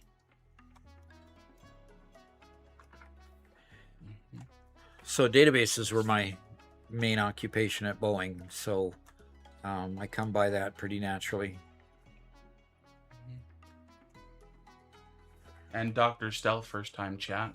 We aren't going to delve deep into any sort of politics stuff here. We're just here for fun. So. Yep. Well, obviously I got these too close together because they're not playing my usual trick of going straight down here. Oh, darn.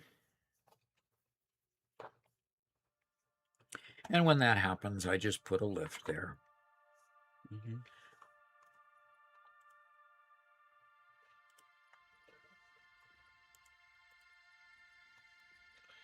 Nightmare Guitar says, I'm returning since playing early access update 7. Any advice for a new returning player?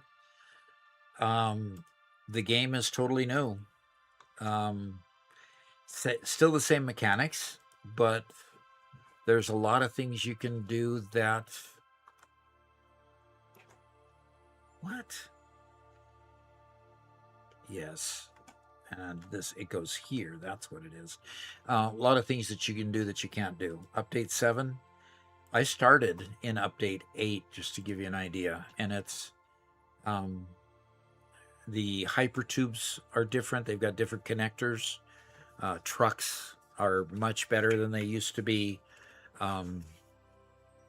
You have a tier... you have a phase 5 now that you didn't have before. Tier 9, of course, that you didn't have before. So it only went up to tier 8. At least through release 8, it only went up to tier 8. So it has a realistic amount of product to add to the space elevator, and actually gets you finished with the game and at the end of tier 9 and finishing phase 5. So as far as advice goes, not really advice. The beginning playthrough is going to be very similar.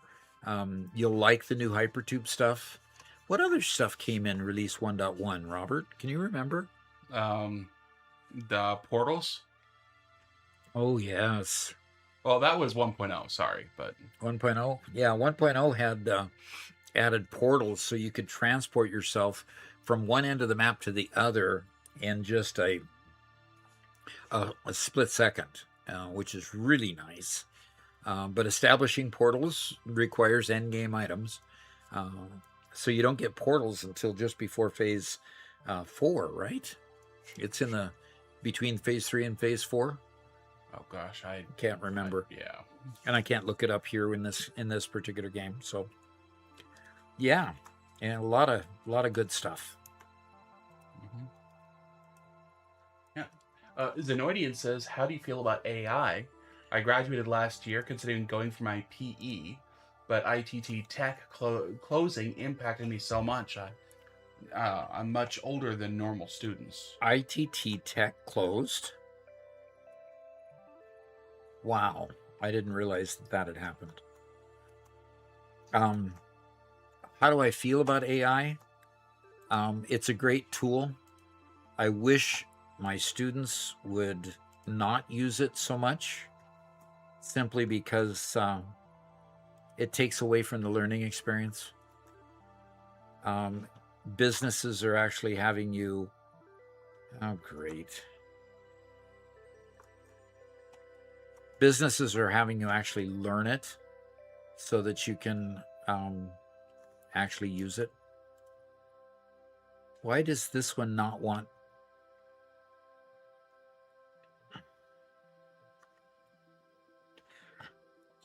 What's going on, Doc? I don't understand why this one, which is connected to an output, which has the arrows going the right direction, won't connect to this lift. Is that lift's already connected to something? Nope. Oh.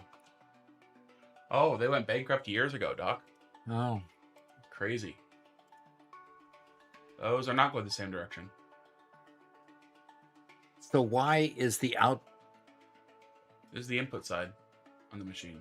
Yes, it is the input side. Okay, but that's the input side of that merger, or that merger or splitter you have up there.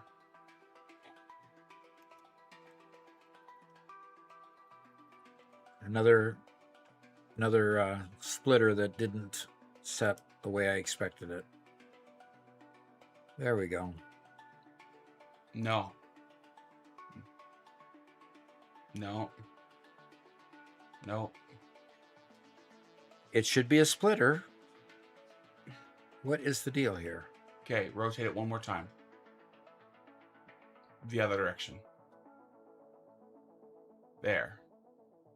Is Okay. that so? It comes from the wall in front of you. Yes. Towards you. There you go. That's the way it's supposed to. There you got it. Wow. Mm-hmm. I knew what the problem was. I just didn't know how it got to be a problem. And it was the splitter. Okay. Stabby says, any suggestions of resources for getting better at course development? You know, that one's a difficult one because I started as a teacher at Boeing. I started teaching IT disciplines. I just had this way of working. A lot of times what I would do, to honest to God truth, I would go to dummies books and I would study how the dummies books progressed the subject matter forward, because the dummies book have mastered it. So that I would buy IT books on the dummies for Word, or the Word for Dummies, or Excel for Dummies, or Access for Dummies. And I would study the progression of subject matter that they felt were important. And I would then take and adapt that to my style, of course, to develop the curriculum and help the students to move from one subject to the next pretty seamlessly. So I really don't think people can teach other people very well how to teach, because everyone has their own style. I just needed to study the subject matter and how my students consumed the information. And that's where I focused, so that I could teach it in a way that they would pull it out of me, basically, because they'd be ready for the next subject by the time I was ready to teach the next subject. And somebody asked, what do you mean by books by dummy? So I just brought them up on Amazon real quick just to show you. Yeah. These are the dummies books. And now they're so much nicer than they used to be. But it's a Wiley brand, made by Wiley. Yep. And Wiley is a major education textbook making company anyway, so they kind of know their business. Mm-hmm. And they get an expert in whatever the subject is, to do it. So this one's Excel, and it's a CPA teaching you how to use Excel. Day trading is done by a scammer. Because day trading. Sorry. Consider the subject matter. So yeah, they've expanded. They started just in tech, and now it's everything from calculus, the ASVAB, to English grammar and artificial intelligence. Yeah. Yep. Anyway. Yep. Duriodana says, after 50 hours in my 100 times space elevator save, I can say it is too much for a single guy. Okay. We'll get married then. Sorry. Robert. Oh, that was awful. Yeah. Yeah, they teach you so you can learn it from scratch. That's a very good way of saying it. Satisfactory for Dummies where? Says One Pete. It's in the works. Satisfactory for Dummies is in the channel Gaming with Doc. Yeah. Okay, Doc. Well, I fixed my modular engine factory, which was previously not working. It is now functioning. It is now fully slooped and should now be producing everything. Okay, which factory? Modular engines. So we should now see a consistent stream of modular engines, at least 6-ish per minute. Okay. And 6 per minute will cover 20,000 in how long? Okay, look. Yeah, okay, look. I can only do what I can do, you know? Right.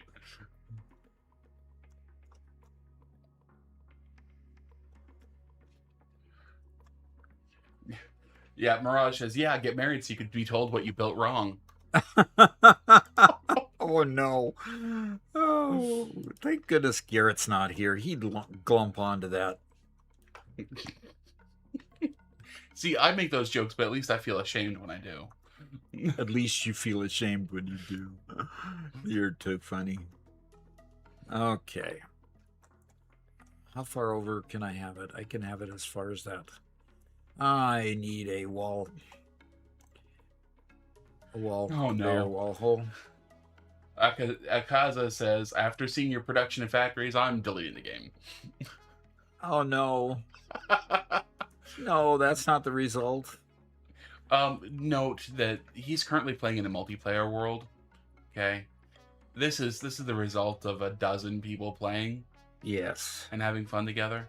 So, but Doc, unfortunately, oh, you're gonna tell me I have to? Oh, you know, this time of day has to come all the time. You know. Yeah. I was just busily trying to get this last factory done, you know.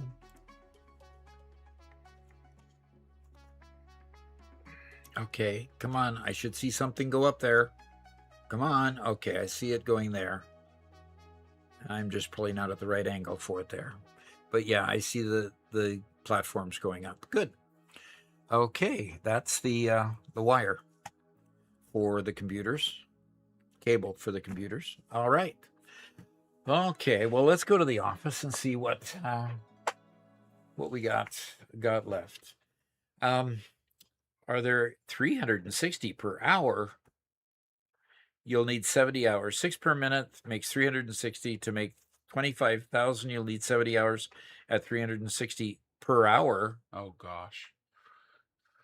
Okay, 360 per hour. What about 20,000 instead of 25? Because we don't have... yeah, Dr. Stell says MAGA, Doc. Yeah. Yep. So probably closer to 50 hours or so. Yeah, probably about that. Cool. So 4/5 of 70, whatever that it works out to be. All right, we've been playing on a Ping Player server today. They do sponsor the channel. They give us a nice little paycheck at the end of all the advertising we do for them. They help us keep the hardware coming. And that is the big deal, is making sure the hardware keeps flowing so we can keep improving. We're getting there slowly but surely. Appreciate everyone that's come. 120 people in YouTube. That's really quite amazing. I appreciate every one of you there. Don't know how many people are in Twitch. 90 people on Twitch. 90 people on Twitch. That is amazing how many folks have been with us today. It's been exciting. I think we're going to put out a short telling everybody that, hey, come this way and come play with us, because we're going to create worlds like this. And I want to see this world all the way to the end, to where we finish phase 5 and basically conquer the whole world, exploit all of its resources, and save all the kittens and puppies. This And already looks so good for just being at phase 3. yeah, we are doing a great job being in only phase 3. So I really appreciate everyone contributing and membering and subscribing and everything you've done. So until next week, we'll look forward to seeing you again next Monday. And I will be on the server playing with you folks on occasion all the way through between now and then. So enjoy, and we'll look forward to seeing you next Tuesday. Sorry. And until then, thanks for coming. Bye-bye.